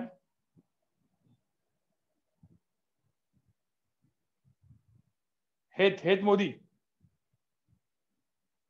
Sir, yeah, so once the block reaches the curve, then the block will start moving. The bigger block, it will start moving on the left because of the normal force which the smaller block will exert on the bigger block. And they will move with the same velocity, and then we'll apply the momentum conservation. Okay तो मेरा question ऐसा है कि जब ये इधर आएगा, exactly इधर आएगा, ठीक है, मतलब कुछ टाइम के बाद क्या होगा, कुछ टाइम के बाद देखो ये जो चीज है पूरी की पूरी आगे मूव करेगी। The whole system will move something like this, और ये जो ब्लॉक आ जाएगा, ब्लॉक इधर आ जाएगा, इसका मास कैपिटल एम है, इसका मास सपोज स्मॉल एम है। तो बोला है कि जब इधर आएगा तो ये पूरे बड़े ब्लॉक की वेलोसिटी कितनी होगी, ये v पूछिए, ठीक है। तो मुझे बता इस पार्ट के ऊपर, मतलब आप समझ जाओ कि ऐसे थोड़ा सा इमेजिन करो, आपको थोड़ा सा इमेजिन तो करना पड़ेगा, ऐसा आगे आगे आगे जा रहा है। तो इस पार्ट में मुझे बता स्मॉल एम का वेलोसिटी कितना होगा, तो इसका वेलोसिटी इस तरफ कितना होगा v, और ऊपर कुछ वेलोसिटी होगा, उसको अपन क्या लिखेंगे v1, वो ऊपर वाला वेलोसिटी, या फिर इसको vx एंड vy लिखते हैं। ये वेलोसिटी होगा vx, ये होगा वेलोसिटी vy स्मॉल एम का। लेकिन मुझे बताओ vx की वैल्यू किसके बराबर होगी, इस v के बराबर होगी कि नहीं होगी? होगी ना, क्योंकि दोनों ब्लॉक, नहीं तो ऐसा होता है कि यार ऐसा जा रहे हैं अपना, ये ब्लॉक अपना घूम के हवे में जा रहा है, आगे जा रहा है, ऐसा नहीं होता। तो दोनों ब्लॉक की वेलोसिटी क्या होगी, सेम होनी चाहिए, हॉरिजॉन्टल वेलोसिटी। अब होता क्या पता है, जब ये ब्लॉक जा रहा था ना, देखो ये जब ब्लॉक ने इधर चढ़ रहा था ऐसे इसके ऊपर, तो इसके ऊपर नॉर्मल फोर्स और इसके ऊपर का नॉर्मल फोर्स, ये नॉर्मल फोर्स ऐसे, ये नॉर्मल फोर्स ऐसे, ये नॉर्मल फोर्स ऐसे, नॉर्मल फोर्स ऐसे। तो मुझे होता अलोंग हॉरिजॉन्टल में कोई नेट फोर्स है क्या, कोई net force along x axis में कोई है कि नहीं है? कितना है? जीरो। यहाँ पे एक ही फोर्स है जो ग्रेविटी है, mg, स्मॉल mg नीचे है, तो along y axis gravity force है, लेकिन अलोंग x एक्सिस में m प्लस n सिस्टम, मैंने m प्लस m सिस्टम का मैंने अलोंग x एक्सिस में नेट फोर्स कंसीडर करूं तो कितना होगा यहाँ पे? जीरो। तो ध्यान में रखना इस सिस्टम के लिए अलोंग x एक्सिस ही सिर्फ मोमेंटम क्या होगा, सिर्फ अलोंग x एक्सिस ही मोमेंटम क्या होगा, कंजर्व। तो ध्यान में रखना ये क्वेश्चन, एक क्वेश्चन फिर डिफिकल्ट क्वेश्चन क्यों बना, initial momentum of centre of mass, final momentum of centre of mass, ये कहां पे लगाएंगे, अलोंग कौन सा एक्सिस? X axis. तो initial momentum along x axis कितना था, m क्या था, mv0। Final momentum along x axis कितना था बड़े वाले ब्लॉक का, m इंटू क्या, vx। छोटे वाले ब्लॉक का कितना है, m इंटू vx। आपको समझ में आ रहा है मैं क्या बोल रहा हूँ? और तब vx की वैल्यू कितनी आई यहाँ पे, mv0 डिवाइड बाय क्या किया अपन ने, m प्लस m। तो ये क्वेश्चन बहुत डिफिकल्ट, सॉरी क्वेश्चन बहुत इजी हो गया, क्वेश्चन इजी हो गया, लेकिन क्वेश्चन ये अच्छे लेवल का दिया था उन्होंने, क्योंकि सबसे देखो एच शर्मा का आपको पता ही है ना, जो मोमेंटम है, तो मोमेंटम का जो लास्ट क्वेश्चन होगा सबसे डिफिकल्ट माना जाता है, सबसे अच्छा माना जाता है। तो ये सबसे अच्छा क्वेश्चन माना गया था, लेकिन क्यों माना गया था आपको समझ में आया? Yes sir. ठीक है, तो उसके बाद आज अपन जब कोलिजन करेंगे, मैं आपके लेक्चर में जब कोलिजन वगैरह पढ़ाऊंगा, उसके बाद जो मेरा नेक्स्ट वीक वाले जो लेक्चर्स होंगे उसमें अपन बहुत अच्छे सम्स करेंगे उसके कोलिजन के, ठीक है। और अब तक का जो भी हुआ है, आपका प्रिपरेशन हुआ क्या? कल आपका टेस्ट है, आपको पता है ना, मैंने एक्चुअली संडे को टेस्ट था, वो संडे को नहीं रखा, ट्यूसडे को रखा। मैंने आपको 2 दिन का एक छोटा सा एक वो दे दिया। अमर, ओके, उसने हैंड रेज किया हुआ है। और एक मिनट, और किसको हैंड रेज करना है, हैंड रेज कर लो भाई, क्योंकि आपको, हाँ बोलो सर। एक बार वो नेगेटिव मास वाला स्क्रीन दिखाओ ना। ओके, स्क्रीनशॉट लेना, ठीक है। लेकिन जो पढ़ाया था थोड़ा बहुत अभी याद आ रहा है क्या, मैंने जो पढ़ाया था? Yes sir. अब थोड़ा सा अच्छे से करो, क्योंकि इस वीकेंड में संडे को आपकी कौन सी टेस्ट है? इसकी, और फ्राइडे को भी होगी, फ्राइडे को डेट भी इसी के ऊपर होगी, ठीक है। मैं एक मिनट, इसका स्क्रीनशॉट ले लो, इसका स्क्रीनशॉट, सॉरी इसका स्क्रीनशॉट ले लो।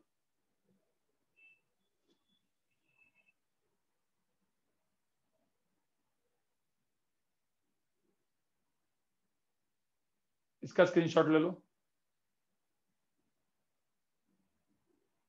जिसको नहीं हुआ था, कोई बोल रहे थे कि स्क्रीनशॉट लेने हैं, ठीक है। निगेटिव मास का कंसेप्ट ये वाला ले लो जरा,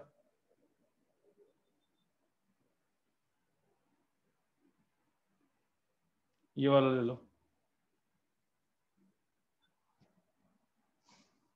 ठीक है। जिसको चाहिए था ले लिया उसने। Yes sir, thank you. आपको आइडिया है क्या कि रिवीजन कैसे होता है, समझ में है? Yes sir. तो जो मैं पढ़ाता हूँ ना उसी को मैं फास्ट ट्रैक में पढ़ाता हूँ, ठीक है। फास्ट ट्रैक में पढ़ाता हूँ तो क्या होता है, बेसिकली हर एक चीज ना आपको फटाफट क्लिक होती है, और फिर क्या करना है ना, इसके नोट्स बनाने। मतलब ये तो ठीक है, अभी तो मैंने अभी ये ऐसे ही पढ़ा एकदम प्रॉपर तरीके से नहीं, लेकिन जरा अगले साल जब मेरा रिवीजन लेक्चर्स होगा, पूरा मैकेनिक्स, पूरा हीट एंड थर्मोडायनेमिक्स, पूरा वेव्स, हर एक चीज जो अपन ने पढ़ी है सब कुछ रिवाइज कराऊंगा मैं। तो ना रिवीजन का एक आपका खुद का एक अलग से नोटबुक बनेगा, जो नोटबुक ना आपको, वो कब नोटबुक का काम होगा, वो नोटबुक मतलब कैसा है, जिस तरीके से मेरा फ्लो चल रहा है रिवीजन का, बस वो फटाफट लिख के रखना है। और जब आपको रिवीजन करना है, मतलब जैसे कि आपकी जेई एक्चुअल एग्जाम है, आपकी एक्चुअल नीट एग्जाम है, तो उसके पहले वो बुक लेके बैठने का बस, और थोड़ा सा क्विक रिवीजन कर देने का। मतलब आपका एक पूरा 3 घंटे में पूरा का पूरा फिजिक्स 11-12 का रिवीजन होना चाहिए, ठीक है। ओके चलो, अब बेसिकली हाँ एक छोटा सा और पार्ट बचा हुआ था, क्योंकि मैं इंपल्स एंड कोलिजन साथ में ही करवाऊंगा, ठीक है। इंपल्स एंड कोलिजन साथ में करवाऊंगा, थोड़ा सा कॉलेज के बारे में बात करूंगा। मैं बोला आज का लेक्चर एकदम भी पूरा लंबा नहीं रखूंगा मैं, नहीं ब्रेक भी आज नहीं होगा, देयर इज नो ब्रेक, सिर्फ बताऊंगा कॉलेज के बारे में अपन बात करेंगे और लेक्चर को खत्म कर देंगे, ठीक है। लेकिन कॉलेज मेरे को जानना है कि आपको क्या पता है कॉलेज के बारे में। आप में से कोई ऐसे लोग हैं कि जिनको सब कुछ पता है, नहीं पता है, ठीक है। मिच्छा वो इंट्रेंस का पार्ट में अलग से रखूंगा ना, मैंने बोला कि बहुत सारे लोगों को प्रॉब्लम है, तो इंट्रेंस का पार्ट में अलग से रखूंगा। अब यहाँ पे देखो एक और क्वेश्चन बाकी था जिसमें मैंने आपको बोला था ना, मतलब ये एक प्लैंक होता है, ठीक है। एक प्लैंक का मास सपोज मैंने कैपिटल M लिया, आदमी जो है उस आदमी का मास सपोज मैंने लिया m/4, ठीक है, और बोला है कि इसकी लेंथ है L। अब ऐसा बोला है कि आदमी आगे गया और प्लैंक के एंड में पहुंचा, तो बोला है कि प्लैंक कितना पीछे जाएगा। ये क्वेश्चन थे, पता है, मतलब याद तो होंगे आपके। प्लैंक जो है, जो प्लैंक है, कुछ ना कुछ पीछे जाएगा। लेट्स से प्लैंक गया कितना पीछे, जो प्लैंक गया वो डिस्टेंस x पीछे। हाँ, अब पीछे सपोज x डिस्टेंस पीछे गया, तो ये जो आदमी है, ये आदमी कितना डिस्टेंस आगे जाएगा, L-x। हाँ, तो L-x आगे जाएगा। अब एकदम सिंपल सा बात मैं आपको बताता हूँ इस केस में क्या होता है, कैसे करना होता है, ठीक है। जैसे मैंने आपको बोला था, इफ नो नेट फोर्स, देखो नेट फोर्स की वैल्यू 0 होगी तो एक्सेलरेशन ऑफ सेंटर ऑफ मास भी क्या होगा, 0। और वेलोसिटी ऑफ सेंटर ऑफ मास भी क्या हो जाएगा, वेलोसिटी ऑफ सेंटर ऑफ मास तो पहले 0 ही है ना, तो वेलोसिटी ऑफ सेंटर ऑफ मास 0 है, तो डिस्प्लेसमेंट ऑफ सेंटर ऑफ मास भी क्या हो जाएगा, 0। अब डिस्प्लेसमेंट ऑफ सेंटर ऑफ मास किससे बनता है, डिस्प्लेसमेंट ऑफ सेंटर ऑफ मास होता किससे, m1s1 प्लस m2s2, अब समझ रहे हो ये चीज, डिवाइड बाय क्या, m1 plus m2 plus m3। अब ये चीज मैंने 0 कर दिया और इसको इसके साथ मल्टीप्लाई किया तो ये सब 0 ही आने वाला है। मतलब यहाँ पे क्या होगा, m1s1 plus m2s2 plus m3s3, ऐसा करते जाओ, इक्वल टू क्या हो जाएगा, dot dot dot, equal to क्या हो जाएगा, 0। तो अब यहाँ पे 2 ही मासेस है, तो मैं क्या करूंगा, जैसे कि ये मेरा डिस्प्लेसमेंट, इसका मास है m/4, ठीक है, इसका मास है m, तो ये डिस्प्लेसमेंट, ये देखो ये डिस्प्लेसमेंट वेक्टर मेरा s1 वेक्टर है, ये मेरा डिस्प्लेसमेंट s2 वेक्टर है, लेकिन ये i cap minus i cap नहीं है क्योंकि एक ही डायरेक्शन में है। तो अपन क्या करेंगे यहाँ पे m/4 इंटू क्या, L-x इस डायरेक्शन में, और यहाँ पे क्या होगा माइनस m इंटू क्या x, क्योंकि ध्यान में रखना है i cap minus i cap, तो ये हो गया m1s1 प्लस m2s2। तो मैं ऐसा लिख सकता हूँ यार, m1s1 plus m2s2 equal to क्या कर देंगे, 0, इक्वल टू 0 कर देंगे, तो जिससे x की वैल्यू आ जाएगी आपको। समझ में आ रहा है मैंने क्या किया यहाँ पे? Yes sir. तो ये मेरा centre of mass linear momentum conservation का पूरा एक छोटा सा झलक था, जिसमें आपको पहले क्वेश्चन नंबर 29 तक आपको पूरे के पूरे करने थे। ठीक है शिवराज, मेरा वीडियो लैग नहीं हो रहा, शायद से तेरा नेट का प्रॉब्लम है। मेरा वीडियो लैग हो रहा है क्या गाइस? No sir. हाँ ठीक है, तो अब यहाँ पे देख लो, यहाँ पे देख लो। ओके यहाँ एक मिनट, ये अपना वो वाला आ गया वापस, कीप करते हैं। अब थोड़ा सा मैं फंडा देता हूँ, क्योंकि ये मेरा एक क्विक रिवीजन था जो मैंने किया था। अब हम लोग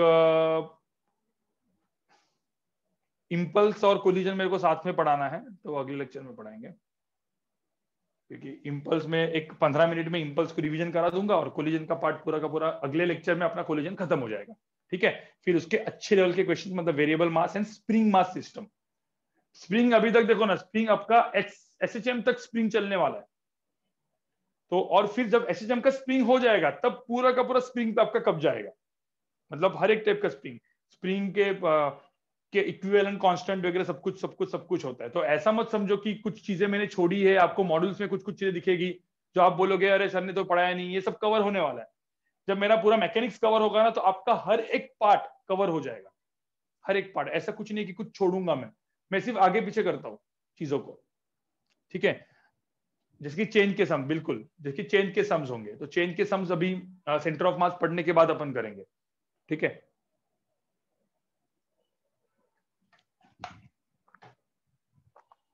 अब यहां पे देखो गाइज, हाँ कोई मुझे बता सकता है पहले कि मैं कॉलेजेस को ना डिवाइड करता हूं। ठीक है, कॉलेजेस को डिवाइड करता हूं, A plus colleges, A level colleges, B plus B level. ठीक है, B plus B level and C level colleges. कोई बता सकता है कि ए प्लस लेवल कॉलेजेस, मेरे को पहले 15 कॉलेजेस का नाम बताओ कि जो ए प्लस है, और ए प्लस का मतलब होता है कि इनका IIT मद्रास, 7 IIT। ठीक है, यहाँ पे सुनो, ए प्लस लेवल का कॉलेज का मतलब एकदम सिंपल सा होता है। मैं पहले आपको एकदम सिंपल बोलता हूँ, ए प्लस लेवल कॉलेज वो कॉलेजेस होती है कि जिनकी प्लेसमेंट अल्टीमेट होती है। ठीक है, मैं अभी यहाँ पे जेई की बात कर रहा हूँ गाइस। नीट जो होता है ना, नीट जो एग्जाम है, नीट के वजह से दो ही चीजें यार, एक तो आइदर गवर्नमेंट मेडिकल कॉलेज में आपको मिलेगा, एम्स में गवर्नमेंट मेडिकल कॉलेज में, ना प्राइवेट। तो अभी वो बात नहीं करेंगे, आज हम लोग बात करने वाले इंजीनियरिंग कॉलेजेस। तो नीट वाले लोग तुम भी सुन लो, आर्किटेक्चर वाले लोग तुम भी सुन लो। अपन अगले लेक्चर में थोड़ा 10-10, 5-5 मिनट में फिर नीट और उसके बारे में बात करूंगा बाद में, अभी सिर्फ उसके बारे में। अब मुझे एक बात बताओ गाइस, कौन सा कॉलेजेस का जिनका प्लेसमेंट सबसे बाप होता है? प्लेसमेंट बाप होना मतलब क्या? जैसे कंप्यूटर साइंस है, कंप्यूटर साइंस में कौन से कंप्यूटर साइंस, कंप्यूटर नहीं वो पता है। कंप्यूटर साइंस में कौन से कंपनीज आती है आपको पता है? जो बेस्ट कंपनीज कौन सी है? Google, Oracle, Microsoft, Facebook, Tesla. ठीक है देखो, जैसे कंप्यूटर साइंस की अपन ने कंपनी देखी, कंप्यूटर साइंस के अपन ने एलएनटी नहीं, वेदिका, एलएनटी, इन्फोसिस वगैरह में आपको बताऊंगा कि क्या क्या मिथ क्या है, फैक्ट क्या है, किस तरीके से होता है। देखो कंप्यूटर साइंस की सबसे बाप बेस्ट कंपनीज होती है गूगल, फेसबुक, इंस्टाग्राम, अभी तो इसके अंदर ही आ गया। ठीक है, फिर ये जो सारी कंपनीज होती है ना, ये सारी ए लेवल कंपनीज होती है, ए प्लस लेवल, मतलब अल्टीमेट कंपनीज बोल सकते हैं अपन कंप्यूटर साइंस की। ठीक है, अब मतलब उसमें चलो उसे कुछ हद तक मतलब क्योंकि एप्पल को मैं दोनों जगह पे मानता हूँ, इधर और मतलब इलेक्ट्रॉनिक्स में भी मानता हूँ और कंप्यूटर साइंस में भी मानता हूँ। ठीक है, अब जैसे इलेक्ट्रॉनिक्स की कंपनीज होगी, अब इवन अमेजॉन मास रिक्रूटर है। ठीक है, इसके बाद जैसे इलेक्ट्रॉनिक्स की होगी, इलेक्ट्रॉनिक्स की सबसे बाप कंपनीज कौन सी होगी? इलेक्ट्रॉनिक्स की सबसे बाप कंपनी कौन सी होगी? जैसे या टेक्सास इंस्ट्रूमेंट, जिसमें मैं था, टेक्सास इंस्ट्रूमेंट था, इन्फोसिस का बोल रहा हूं, टेक्सास इंस्ट्रूमेंट है, कॉलकॉम है, इंटेल है। ठीक है, इवन मैंने वो माइक्रोसॉफ्ट छोड़ दिया था वहां पे, AMD, तो ठीक है, मतलब हाँ AMD है। ठीक है, तो जितना भी आपने कंप्यूटर साइंस हो गया ना, एनवीडिया, कंप्यूटर साइंस में माइक्रोसॉफ्ट कंप्यूटर साइंस में हो गया, लेकिन ये जो चीज है राइट, बिल्कुल एनवीडिया है राइट। तो जितनी भी आपने कंपनीज इलेक्ट्रॉनिक्स में आप देखते हो ना, देखिए सैमसंग का भी एक डिवीजन है, सैमसंग का भी एक नॉर्मल टेक डिवीजन भी होता है और एक सैमसंग का इलेक्ट्रॉनिक्स वाला डिवीजन भी होता है, वो बहुत ही हाई फाई है। ठीक है, बेल लैब्स है। तो ये सारी जो कंपनीज होती है, ये एक अलग लेवल की कंपनी, जिसको हम लोग ए प्लस लेवल बोलते हैं। जैसे मैकेनिकल में अपन मर्सिडीज की बात कर सकते हैं, मर्सिडीज है, जैगुआर, जो भी आप बड़े बड़े ब्रांड्स देखते हो, ये मैकेनिकल वाले हो गए, पोर्शे हो गया, ठीक है, फॉक्सवैगन का पूरा वो ग्रुप हो गया। तो टेस्ला बिल्कुल, तो नया है मतलब। तो अब गाइस ये जो कंपनीज है ना, ये A+ लेवल की कंपनीज है। तो टेस्ला इलेक्ट्रिक में आएगा ना? हाँ, दोनों में आएगा। टेस्ला इधर कभी कंप्यूटर साइंस वालों को भी उठाता है। देखो मैंने क्या बोला, 3 branches, computer science, electrical, mechanical, hand in hand चलता है, ठीक है, सब मिलके चलता है अपना। अब प्रॉब्लम क्या होता है पता है आपको? पता है ये हो गई, ये कंपनीज नॉर्मल हो गई। आपको पता है ये A+ कॉलेजेस में, ये सिर्फ A+ कॉलेजेस में आती है, ये जो अभी मैं जो कुछ कंपनी बोलने वाला हूँ। बहुत सारे इन्वेस्टमेंट बैंक्स है, ठीक है, बहुत सारी कंसल्टेंसी कंपनीज है। कंसल्टेंसी कंपनी मतलब आपको पता है सबसे नंबर 1 कंसल्टेंसी कंपनी कौन सी है? BCG, TCS। यस, तो सबसे अभी मैं आपको वापस बता रहा हूं कि जो लोग यहाँ पे इंफोसिस, विप्रो, TCS, LNT का नाम ले रहे हैं, ये सब कंपनी A+ के लिए नहीं है, ये कंपनी लोअर ग्रेड कंपनीज है। जब आप कॉलेज में जाओगे, आपको प्लेसमेंट चाहिए, तो आप देखो A+ वाले लोग जो होते हैं ना, A+ वाले लोग के लिए इंफोसिस, TCS, विप्रो में बैठना मतलब लास्ट चॉइस होती है। लास्ट चॉइस मतलब कहीं पे मिला नहीं ना जॉब, तो भाई इसमें सही। देखो सिंपल, इसीलिए मैं बोल रहा हूँ वर्क कल्चर बहुत अलग हो जाता है जब आप A+ से जो कंपनीज मैंने बोली उनमें आप जब जाके काम करते हो ना, आपका वर्क कल्चर अलग होता है, आपके मतलब अलग ही अपने सपने हो जाते हैं। उसमें प्रोफाइल भी अलग अलग होते हैं। सबसे जैसे कि सबसे इम्पोर्टेंट मतलब अल्टीमेट कंपनी है, जैसे सबसे अल्टीमेट कंपनी है कंसल्टेंसी में मैकेंजी एंड को, ठीक है, मैकेंजी एंड कंपनी, मैकेंजी है, उसके बाद BCG है, फिर उसके बाद अलग अलग ब्लैकस्टोन है, ये अलग अलग कंपनीज है। लेकिन आपको पता है ये कंपनीज का काम है मतलब कुछ प्रोफाइल्स मिलते हैं। स्ट्रेटेजी प्रोफाइल में आप काम करते हो, कॉन्स प्रोफाइल में आपका जिनका एप्टीट्यूड अच्छा होता है, मैथ्स अच्छा होता है, वो कॉन्स प्रोफाइल में काम करता है।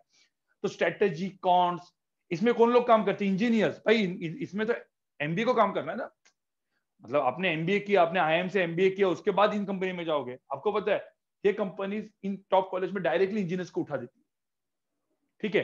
कुछ बैंक्स मतलब आपको कौन से बैंक्स पता है? इन्वेस्टमेंट बैंक कौन से पता है आपको? कोई है बता पाएगा? कौन से इन्वेस्टमेंट बैंक? हाँ, एक आध अच्छा नाम बोलो। Deutsche bank, Barclays, standard chartered. हाँ राइट, बार्कलेज है, BNB परिबास है, बिल्कुल, Morgan Stanley, JP Morgan, Goldman Sachs, ठीक है। तो ये सारे जो है इन्वेस्टमेंट बैंक है। आपको पता है इसमें भी कौन जाना चाहिए?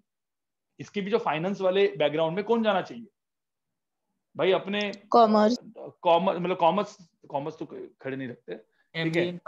इनमें तो MBA वाले जाने चाहिए, ठीक है, MBA वाले जाने चाहिए, अच्छे प्रोफाइल में।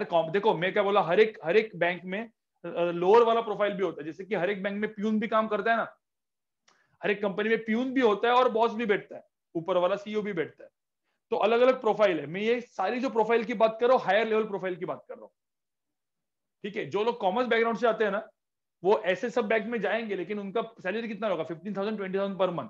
और वही तुम सपोज इस कॉलेज से पास आउट हो तो तुम्हारा सैलरी होगा 2 लाख रुपए। तो कितना फर्क है देखो आप, ठीक है। तो सिंपल सी बात है, 2-2.5 लाख रुपए का सैलरी कहाँ पे, 15-20 हजार का सैलरी कहाँ पे। तो ये जो मैंने बैंक्स बताए, इन बैंक्स में आपको जाना है और आपको कॉन्स या स्ट्रेटेजी प्रोफाइल चाहिए, तो आपको A+ एंड A लेवल, कुछ हद तक A+ एंड A लेवल, कुछ हद तक A लेवल पे भी ये कंपनी जाती है, लेकिन A+ में तो जाती ही जाती है, ठीक है। तो मैंने ये जो कंपनीज बताई ना, वो A+ एंड A लेवल पे कंबाइन होके जाती है, A+ एंड A लेवल पे कंबाइन होके। B+ में जाना इन कंपनीज का मतलब, जो मैंने कंपनीज अभी नाम लिए उन्हीं कंपनीज की बात कर रहा हूँ। बाकी अभी बहुत सारी कंपनीज है, बहुत सारे कंपनीज जो B+A, B+B में भी जाती है, ठीक है। लेकिन ये जो टॉप इन्वेस्टमेंट बैंक्स और उनका जो strategy and cons profile plus ये सब इन्हीं में जाता है। अब A+ लेवल के कॉलेजेस है कौन से, ठीक है।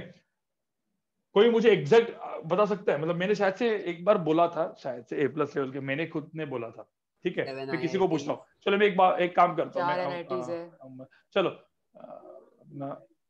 किसको पूछूं मैं, किसको पूछूं? चलो मैं बोलता हूँ, 1-2 लोग जो सुबह मेरा लेक्चर अभी अटेंड किया था, वो 2 लोग बैठे हैं, वो बता देंगे, लेकिन वो नहीं बताना है मुझे। नया वाला कोई है कि किसको मतलब किसने अपनी स्टडी अच्छे से की हुई है? अमर, क्या लगता है तुझे? चलो तेरा ही नाम पहले दिखा। हाँ सर। कुछ कौन से टॉप कॉलेजेस है? 15 A कैटेगरी में के A+ में? A+ में जो सबसे टॉप वाले IITs है वो, फिर maybe I am not sure, BITS Pilani,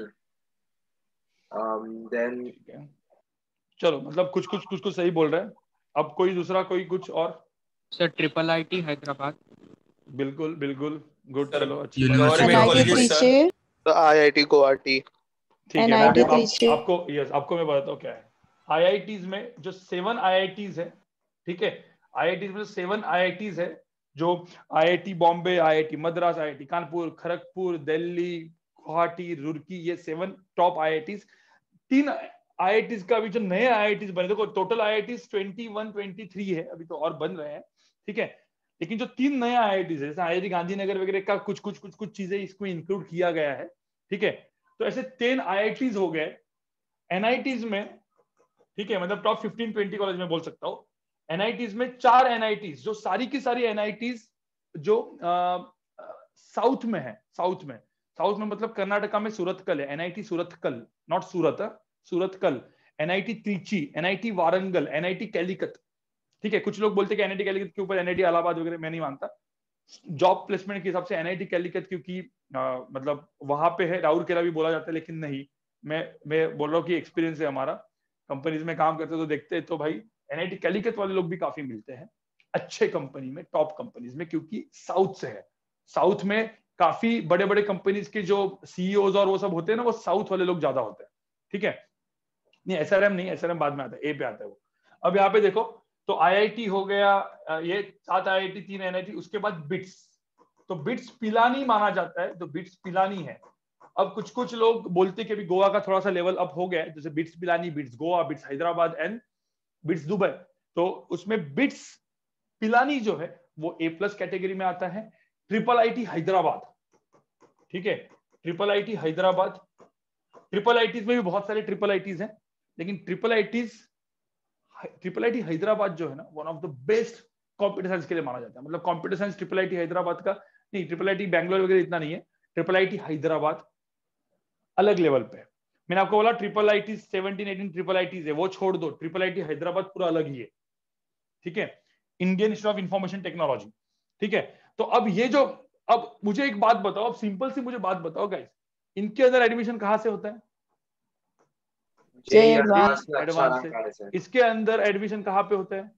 JEE main में। और इसके अंदर तो बिटसेट में होता है, बिटसेट में होता है। अब इनके टॉप कॉलेज में, जो टॉप कॉलेज में आपको एडमिशन, अभी ट्रिपल आईटी फिजिक्स मतलब हैदराबाद का भी मतलब इन्हीं के थ्रू सब होता है। अब मुझे एक बात बताओ यार, एक थोड़ा सा लॉजिक लगाओ, मुझे बताओ, कुछ लोग बोलते हैं यार मेरे को ना एनआईटीज में, टॉप एनआईटीज में जाना है, सिर्फ जेईई मेन का पढ़ के जा सकते हो क्या? नहीं, एडवांस का पढ़ना पड़ेगा। देखो सिंपल सी बात है, जब आपके टॉप 10,000 रैंक जो आते हैं ना, टॉप 10,000 जो रैंक आएंगे, वो जेईई मेन, एडवांस, बिटसैप सब जगह पे क्या होंगे? सेम।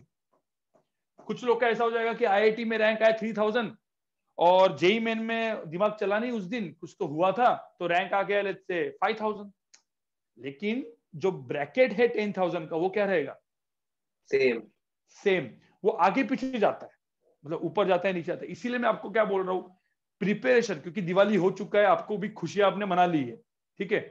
अब आपको पता होना चाहिए, आपको सच्चाई पता होना चाहिए। देखो कुछ लोग बेवकूफ बना देंगे आपको कि भाई चलो यार जेईई मेन पढ़ते हैं, जेईई मेन में हो जाएगा, ऐसा नहीं होता, ठीक है। जितने भी जेईई मेन के अच्छे रिजल्ट्स होते हैं वो एडवांस के वजह से ही आते हैं, आप समझ रहे हो। जितने सीईटी के अच्छे लेवल रिजल्ट होते हैं वो जेईई मेन के वजह से आते हैं, नहीं, लेकिन ठीक है सीईटी का भी लेवल बढ़ रहा है, लेकिन मैं ऐसा नहीं बोल रहा हूँ, मैं सीईटी जेईई मेन का इतना कंपेयर नहीं कर पाऊंगा, क्योंकि सीईटी का थोड़ा सा अप्रोच अलग होता है, जो वैसे भी अपन करने वाले। अगले साल सीईटी का अलग से अपन, आपका क्वेश्चन सॉल्विंग अलग से आपको बुक देंगे और अपन करवाएंगे सीईटी का, ठीक है। तो इतना आपको वो करने की जरूरत नहीं है। अब होता क्या है गाइस, आपको अच्छा ब्रांच चाहिए, तो यू शुड बी अमॉन्ग कितना रैंक, आपको अच्छा ब्रांच चाहिए, मतलब क्या, कंप्यूटर साइंस, इलेक्ट्रिकल, मैकेनिकल के डेरिवेटिव्स, मतलब प्रोडक्शन इंजीनियरिंग होगा, ये होगा वो, नहीं, ये इतने कॉलेज में 15 कॉलेज में। अब 15 कॉलेज में हर एक जगह पे 300 सीट मान लो, 100, तो अराउंड टॉप 3000 आप पकड़ लो, तो आपका टॉप 3000 में रैंक होगा, तो आपको अच्छे कॉलेज में अच्छी ब्रांच मिलेगी। आप समझ रहे हो। मैं आईएससी की बात नहीं कर रहा हूं, रिसर्च की यहाँ पे बात ही नहीं चल रही है अपनी, आईएससी एंड आइजर की बात नहीं कर रहा हूं मैं, वो केवीपीवाई के थ्रू होगा, लेकिन मैं इन जनरल बता रहा हूँ ये चीज, ठीक है। अब ये कॉलेजेस ध्यान में रखना, ये कॉलेज में इतना आपको रैंक आना चाहिए। मैं वापस आपको बता रहा हूँ, जो मैं कंसेप्ट पढ़ा रहा हूँ, मैं सारे जेई एडवांस, जेई में जो मैं कंसेप्ट पढ़ाता हूँ वो JEE advance, JEE main and NEET and KVPY सबके लिए वैलिड है। क्वेश्चन सॉल्विंग जेई एडवांस की थोड़ी सी अपर लेवल पे जाएगी, जो वैसे भी अपन कराने वाले। क्या अपने पास है 1.5 साल, अपन मतलब हर एक चीज आपको साथ में नहीं देता हूं मैं, मेरा थोड़ा सा मेथोडोलॉजी अलग है। कुछ लोग क्या करते हैं, एकदम हायर लेवल पे पढ़ा देते कुछ बहुत सारे क्लासेस में, ठीक है, एकदम हाई लेवल पे पढ़ा जाते हैं, और सपोज आपने बेसिक आपका नहीं हुआ तो आप डिमोटिवेट होकर खत्म कर दोगे चीजों को, डिमोटिवेट होकर आप छोड़ दोगे चीज, आप करोगे ही नहीं, आप बोलोगे भाई जेई एडवांस मेरे को करना ही नहीं, ठीक है। लेकिन वही चीज आपने पहले बेसिक किया, आपका बेसिक स्ट्रांग हुआ है। देखो ये बेसिक का अप्रोच जो है ना, वो जेई एडवांस का अप्रोच ही है, जिससे आपका जेई मेन भी भला होगा, बिटसेट में भी भला होगा, अपने हर एक एग्जाम में भला होगा, ठीक है। लेकिन उसके साथ साथ मतलब इवन नीट में, राइट, मतलब ये सारे एग्जाम्स में आपका भला होगा। लेकिन क्वेश्चन सॉल्विंग में जेई एडवांस की अलग से करवाऊंगा, अलग से, जो मैं बोल रहा था advance plus lecture, advance plus lecture, तो उसमें करवाऊंगा। अब वो टाइम आ चुका है, दिसंबर 1 वीक से अपना एडवांस प्लस लेक्चर स्टार्ट हो जाएंगे, ठीक है। तो एक चीज ध्यान में रखना, ये चीज टॉप 3000 का रैंक इंपॉर्टेंट। अब मुझे तो ए ग्रेड कॉलेज में क्या होना चाहिए, ए ग्रेड कॉलेज में कौन से कॉलेज आते हैं? जादवपुर यूनिवर्सिटी, बाकी आईआईटीज, बाकी एनआईटीज, बाकी बिट्स, ठीक है। फिर ट्रिपल आईटीज है बहुत सारी, ठीक है, ट्रिपल आईटीज है। अब इसके साथ साथ ना ए एंड बी प्लस, इन दोनों में मिलके, मतलब ये मैं ऐसा नहीं बोल सकता कि प्योर ए में है, प्योर ए में है, जैसे कि 2-3 कॉलेज जैसे होती है, जैसे बीजेटीआई है, सीओईपी है, sir Jadavpur university, yes Jadavpur university, बिल्कुल जादवपुर यूनिवर्सिटी, ठीक है, सरदार अन्ना पटेल, यूनिवर्सिटी, अन्ना यूनिवर्सिटी, ठीक है, वीआईटी वेल्लोर, हाँ वीआईटी, एचबीटीआई कानपुर, बिल्कुल एचबीटीआई कानपुर, बीजेटीआई की तरह ही है वो अलग अलग स्टेट में ना अलग अलग होता है, मणिपाल, अलग पीआईसीटी होती है, ठीक है, आईसीटी जो अपना यूआईसीटी जो कॉलेज है, ठीक है, आईसीटी, इन, हाँ, तो इन कॉलेजेस को ना, ये जो कॉलेजेस है ना जो मैंने यहाँ पे लिखा है, ये बी प्लस एंड ए का कॉम्बिनेशन है, ठीक है। यस, वीआईटी वेल्लोर, मणिपाल भी कुछ हद तक है, वो कुछ हद तक वो बी प्लस पे चला जाता है, क्योंकि मणिपाल जो है ना उसमें थोड़ा सा पैसा वालों का ज्यादा काम होता है, समझ रहे हो ना आप, मतलब मणिपाल का फीस थोड़ा ज्यादा है, पैसा वीसा है आपके पास तो मणिपाल में आप एडमिशन लेते हो, लेकिन अच्छा है, उनका प्लेसमेंट वगैरह भी अच्छा है। जैसे कि यहाँ पे मणिपाल है, NMIMS है, राइट, तो ये सब अपन में बी प्लस में लिखता हूँ, ठीक है। तो बी प्लस में तो क्या होगा मणिपाल कि का प्लेसमेंट मतलब आप ए में आएगा, बी में आएगा, बी प्लस में? हाँ, तो नहीं, तो ये ए एंड बी प्लस का कॉम्बिनेशन बोल सकते हैं हम लोग। देखो ए में confirm IITs, remaining NITs, remaining bits and triple ITs, ये कंफर्म किसमें है? ए में है। अब कुछ क्या होता है ना, कुछ एनआईटीज जो ना बहुत, श्रीनगर एनआईटी, वो बहुत मतलब जो आसाम बिसाम वाली कुछ 4-5 एनआईटीज है, इधर उधर एनआईटीज है, वो एक्चुअली ना आपको पता है वो एक्चुअली बी प्लस लेवल के भी कम है, आप समझ रहे हो, वो बी प्लस लेवल से भी थोड़ा सा कम माना जाता है उनको, लेकिन ठीक है, मतलब बी प्लस लेवल पे माना जाता है, बी प्लस कम नहीं, मतलब बी प्लस लेवल पे माना जाता है। लेकिन देखो हर एक का प्लस माइनस, जैसे यहाँ पे विजेटीआई है, विजेटीआई इज मच मतलब better than few of the NITs, कुछ तो मतलब पहले के जमाने में तो कुछ आईआईटी से भी ऊपर विजेटीआई को माना जाता था, राइट, कुछ टाइम पहले, अभी नहीं, ठीक है। तो गाइस ध्यान में रखना कुछ, तो ये सारा चीजें ए और बी प्लस लेवल पे हम मान सकते हैं, वापस यही सब कॉलेजेस आएंगे, डीजे सांघवी आएगा, ठीक है, जैसे कि यहाँ पे डीजे सांघवी कॉलेज है मुंबई में, अच्छा कॉलेज है, नरसी मुंजी आएगा, NMIMS आएगा, ठीक है, फिर NMIMS के बाद यहाँ पे हाँ सर NMIMS मतलब मुकेश पटेल ही होता है क्या? हाँ, मुकेश पटेल, ओके, ठीक है। उसके बाद देखो मुकेश पटेल का वेरे कैसा होता है, वापस थोड़ा सा फीस का उसका हायर हो जाता है, प्लस तुम्हारी जो बाप वाली कंपनीज है वो वहां पे नहीं जाती। हाँ बोलो सर, बैंगलोर के कॉलेजेस अच्छे? यस, अब बैंगलोर के कॉलेजेस जो होते हैं ना, मैं आपको यहाँ पे लिखता हूँ, ये बहुत सारे, मतलब बैंगलोर के कुछ कॉलेजेस, जैसे मैं यहाँ पे जो लिखा है ना, Anna University, right, college of Guindy बोलते हैं उसको, college of Guindy Anna University का one of the best college है। कुछ लोग तो उसको ए प्लस में भी कंसिडर करते हैं, कुछ लोग उसको ए प्लस में भी कंसिडर करते हैं कॉलेज ऑफ गिंडी को, ठीक है। तो college of Guindy A plus में कंसिडर करते हैं। ए लेवल में आरवी इंजीनियरिंग कॉलेज है, आरवी इंजीनियरिंग कॉलेज, ठीक है, कुछ हद तक BMS, ये सब कॉलेजेस जो है वो बैंगलोर वाली, वो भी ए में इंक्लूड की जाती है, ठीक है, and they are better than VJTI, ठीक है। देख VJTI और उसका नाम क्या है, और सिंपल यार, बाहर जाने वाले लोग भी साउथ वाले बहुत ज्यादा है, तो ऐसा नहीं कि अब ऐसा बोला जाता है कि मुंबई यूनिवर्सिटी का नाम बाहर बहुत ज्यादा है यूएस में, तो मास्टर्स के लिए आपको अच्छे से एडमिशन मिलता है, उसका भी मैं पॉइंट आपको बताऊंगा कि उसमें भी क्या सच्चाई है, ठीक है, और क्या झूठ है क्या सच है, ठीक है। अब डीएस संघवी हो गया, NMIMS हो गया, वैसे ही हर एक इसमें अपने अपने कॉलेजेस हो गए। तो COEP का बोला ना मैंने, COEP है ना यहाँ पे, COEP is in 8 standard, A level पे आता है COEP, अच्छा है, ठीक है। उसके बाद आपको पता है ए लेवल पे और कुछ कॉलेज आते हैं, जिसमें सुशांत सिंह राजपूत था, DCE Delhi college of engineering, जिसको अपन DTU बोलते हैं अभी, दिल्ली टेक्निकल यूनिवर्सिटी, NSIT, ठीक है, NSIT, ठीक है, तो DCE NSIT ये भी मतलब है। तो ऐसे कुछ कॉलेजेस ए में है, B+ में ये सब कॉलेजेस है, डीजे संघवी मुंबई, वैसे हर एक अपने स्टेट के लोकल अच्छे कॉलेजेस, ठीक है। इसमें विवेकानंद भी कभी कभी लोग बोल देते हैं।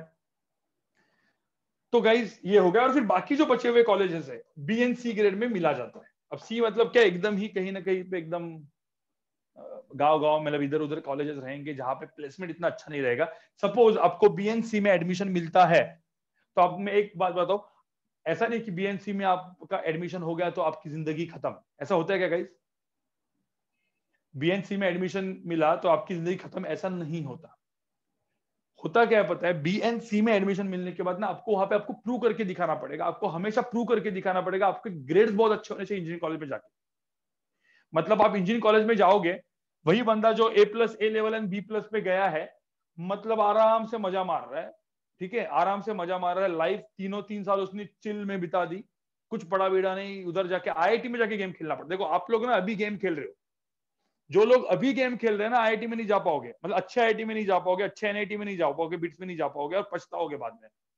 मैं तो बोल रहा हूँ भाई, जो भी गेमिंग करनी है ना आपको, कॉलेज में जाके करो। मैं पता है, मैं खुद फर्स्ट ईयर सेकंड ईयर में मैं 8-9 घंटा गेम खेला है भाई, 8-9 घंटा दिन में मैंने एज ऑफ एम्पायर, CS, ये सब काउंटर स्ट्राइक, ये सब गेम मैंने खेले, और पूरा का पूरा मतलब पूरा विंग खेलता है, मतलब सब लैन पे कनेक्टेड रहते हैं। कॉलेज में आने के बाद, कॉलेज से जैसे आए 2-3 बजे दोपहर को बैठ गए, 3 बजे के बाद डायरेक्टली रात को खाने को उठने का, खाने का बाद वापस गेम, मतलब ये सब गेमिंग आप कब कर सकते हो?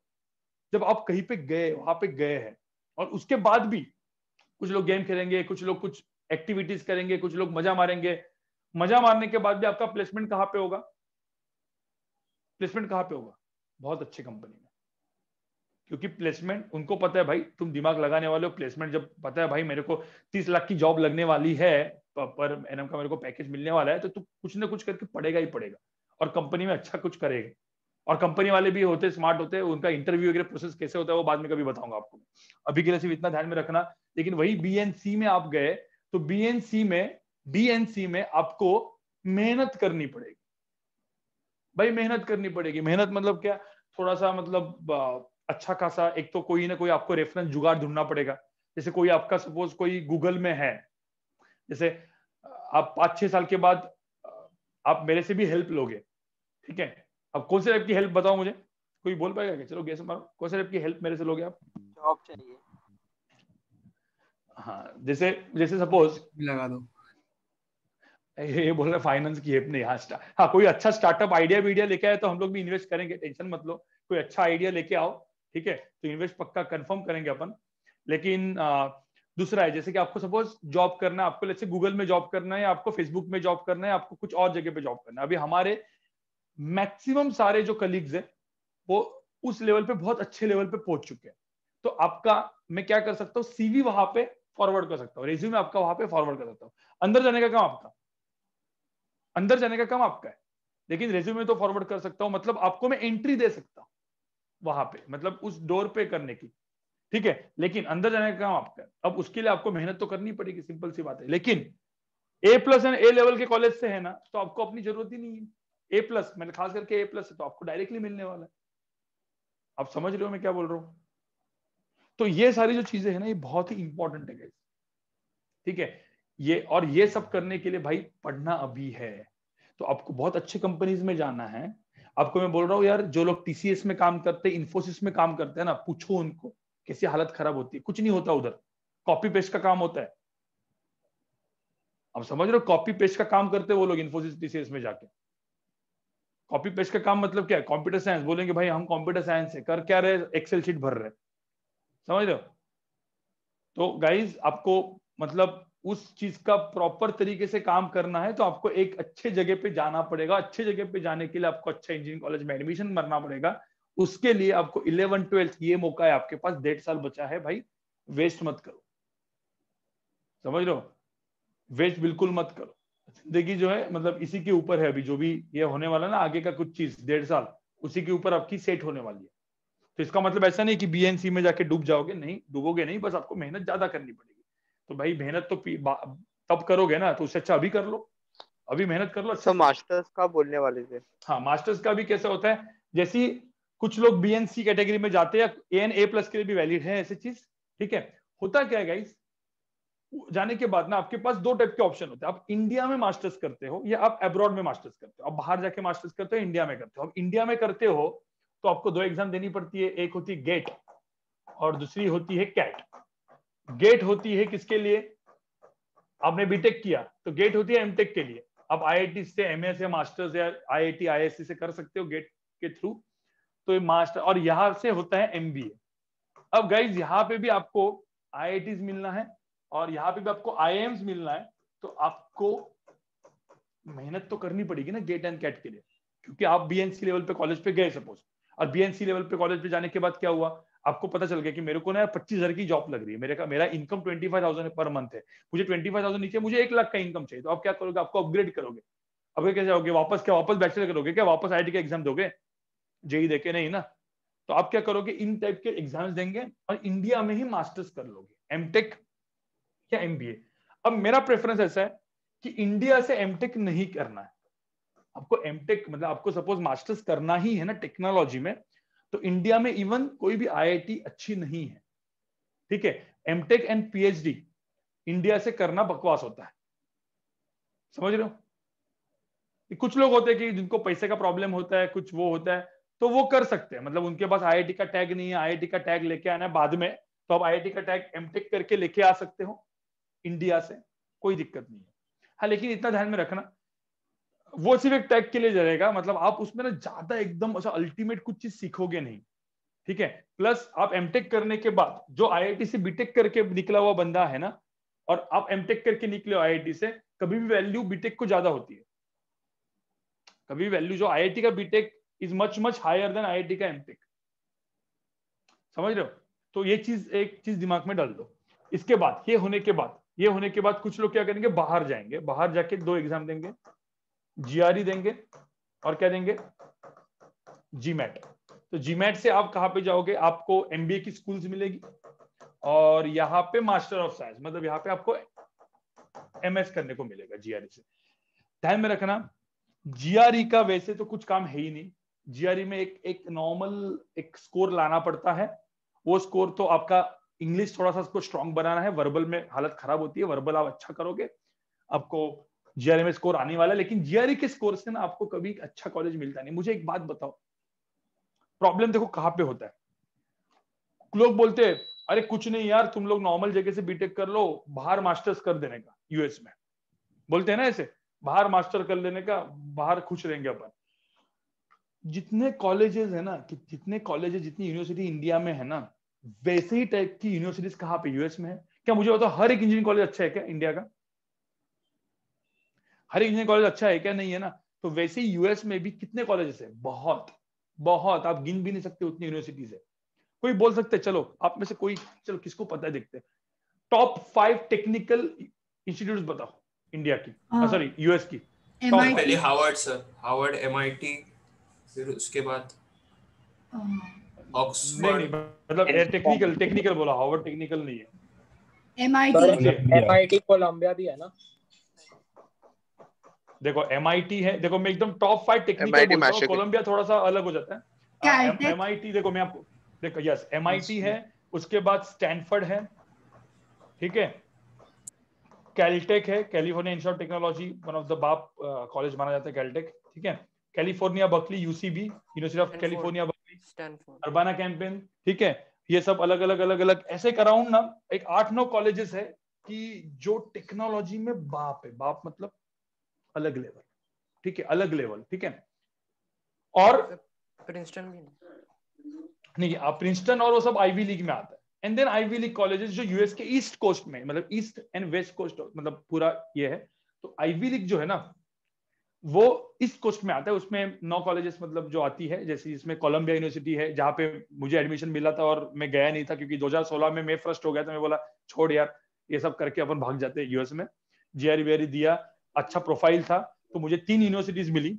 मुझे कोलंबिया में एडमिशन मिला, यहाँ पे एक और यूनिवर्सिटी है, university of Texas Austin, university of Texas and Austin, ठीक है। यूनिवर्सिटी ऑफ टेक्सास बहुत सारे यूनिवर्सिटी है टेक्सास में, तो टेक्सास में जो ऑस्टिन यूनिवर्सिटी है one of the best university है, वो भी टेक्निकल के लिए, ठीक है। University of Texas and Austin करके बोलते हैं उसको। तो मुझे उसमें एडमिशन मिला था। मैंने 4-5 जगह भी गया था, मैंने इस पे किया ही नहीं था क्योंकि मेरा ग्रेड्स अच्छा नहीं था। Guys MIT, Stanford, Caltech, UCB आपको कब मिलेगा पता है? पहले तो आपको कुछ भी करके A+ and A level college से ही होना चाहिए, प्लस आपके ग्रेड्स कॉलेज के बहुत अच्छे होने चाहिए, या फिर आपने आपकी जिंदगी में 4 साल की इंजीनियरिंग में कुछ अलग करना चाहिए। आपने आपके 4 साल की इंजीनियरिंग में कुछ अलग किया है, कुछ अलग पेटेंट लिया है, कुछ प्रोजेक्ट लिया है कि जो सबके मतलब कुछ अलग चीज, मतलब बोला मैं पेटेंट, मतलब उनको ना इन कॉलेज में एडमिशन मिलने के लिए यार वापस मेरा आ गया, ठीक है। मैं ऑलमोस्ट अभी खत्म ही कर रहा हूँ, 5 मिनट में खत्म कर दूंगा। इन कॉलेज में एडमिशन एक आवाज आ रहा, आवाज सर बहुत सप्रेस्ड हो रहा है सर। हाँ, इस कॉलेज में एडमिशन मिलने के लिए, इन कॉलेज में मिलने के लिए आपका लेवल आपको अलग टाइप का, अभी आ रहा है आवाज? लो है तो थोड़ा लो है तो अभी आ रहा है? अभी आ रहा है? हाँ आता है तो इससे बराबर आ रहा है। हाँ, तो आपको इस कॉलेज में एडमिशन के लिए कुछ अलग होना चाहिए, and these are the best universities US में। आप इनका रिकॉर्ड देख लो भाई, नॉर्मल कॉलेज वाला आदमी जाता ही नहीं है। आप BNC वाले हो ना, तो इसका सपना भी मत देखो, ठीक है। हाँ, PhD के एडमिशन से, मास्टर्स के एडमिशन आप इनमें नहीं मिलेगा। मैं जो कॉलेजेस के नाम यहाँ पे लिखे हैं, हाँ, आप BNC में हो तो कुछ अलग इनोवेट करो, कुछ अलग इनोवेट करो। देखो एक्सेप्शंस होते हैं सब जगह पे, तो आपको फिर अलग इनोवेट करना पड़ेगा, कुछ मतलब अलग ही, और फिर उससे आप लेके जा सकते हो।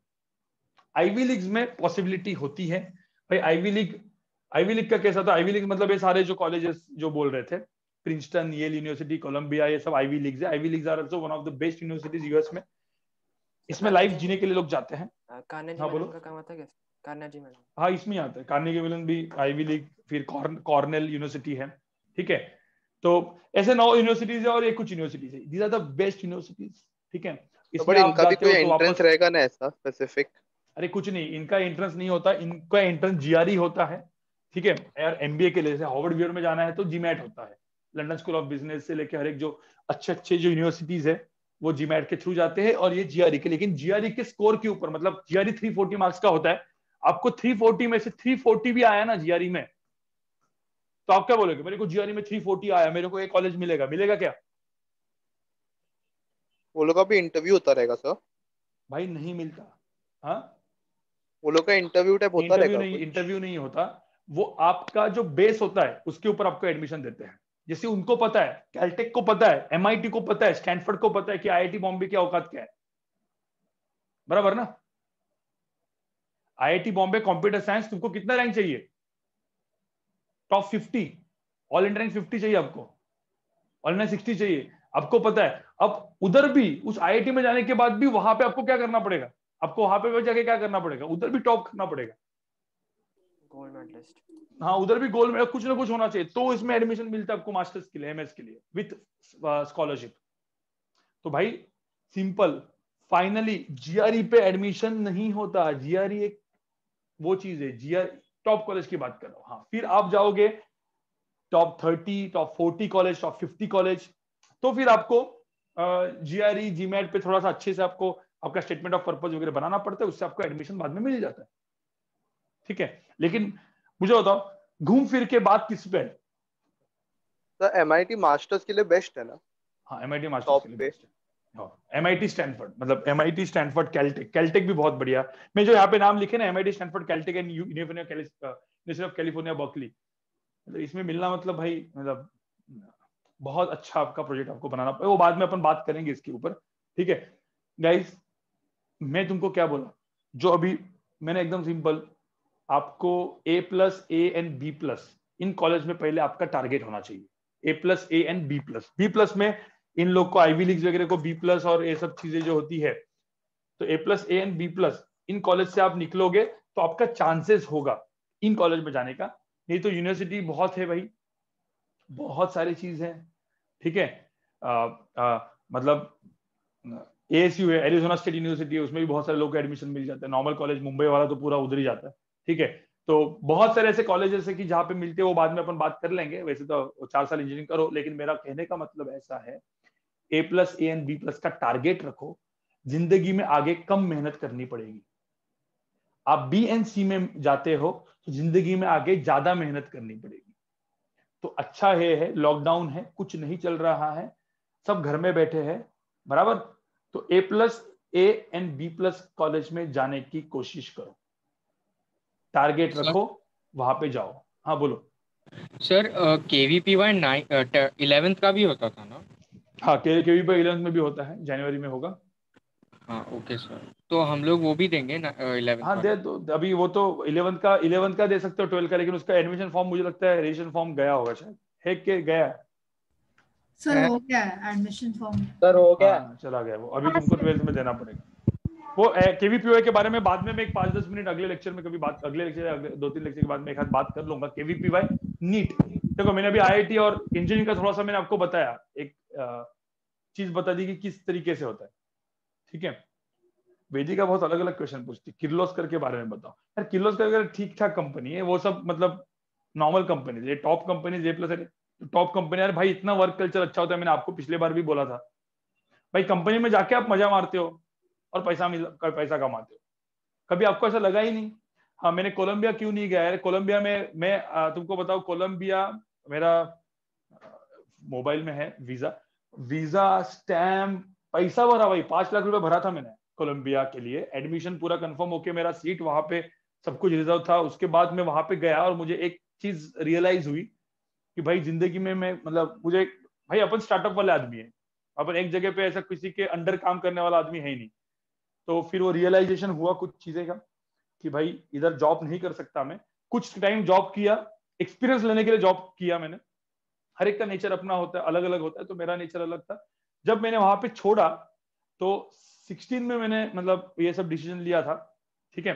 17, 18, 19 ऐसा भी अपने टाइम था कि जहाँ पे मतलब स्टार्टअप के लिए हम लोग इधर उधर घूम रहे थे, अलग अलग चीजें एक्सप्लोर कर रहे थे, काफी सारी चीजें देख रहे थे, ठीक है। लेकिन फाइनली अभी बहुत सारी चीजें हम लोग पैरेलल में कर रहे हैं जो आपको पता भी नहीं है, बाद में पता चलेगी और बाद में आपको बताएंगे आपको, ठीक है। तो एक टाइम आता है, लेकिन आपको छोड़ना नहीं है, जैसे कि हमने कहीं मेहनत नहीं छोड़ी, ठीक है। पहले 3-4 साल आपके लुखे होते मतलब क्या है, 3-4 साल आप कुछ नहीं कमाते स्टार्टअप में, लेकिन आप 5 से 6 साल रहते हो ना, तो एक साल ऐसा आता है ना जिसमें आप पूरे 10-15 साल के कमा लेते हो, ठीक है। और वही होता है, बट लेकिन उसका वो रीच करने के लिए आपको थोड़ा सा वक्त लगता है, पेशेंस लगता है। तो जैसे ये JEE main, JEE advance, NEET जैसे एग्जाम्स को आपको क्रैक करने के लिए थोड़ा सा पेशेंस लगेगा, फट करके आपको नहीं चमकेगा, धीरे धीरे चमकेगा, धीरे धीरे चमकेगा। तो लगे रहो भाई, ठीक है, लगे रहो, मिलने वाला आपको सब कुछ चीज, ठीक है। चलो इतना ही बोलता हूं मैं, क्योंकि अभी थोड़ा सोना भी है मुझे, क्योंकि कल इतनी ज्यादा नींद भी नहीं हुई है, प्लस अभी काफी आपको आज बोल दिए। बाकी तो बहुत सारी यूनिवर्सिटीज है, वो होती रहेगी, बोलते रहेंगे। मैंने कुछ चीजें यहाँ पे मिस भी कर दी होंगी, ठीक है। चलो गाइस, मिलते फिर। Bye sir, thank you sir. Bye sir, thank you sir. Bye guys, sir thank you sir. Bye guys, bye guys.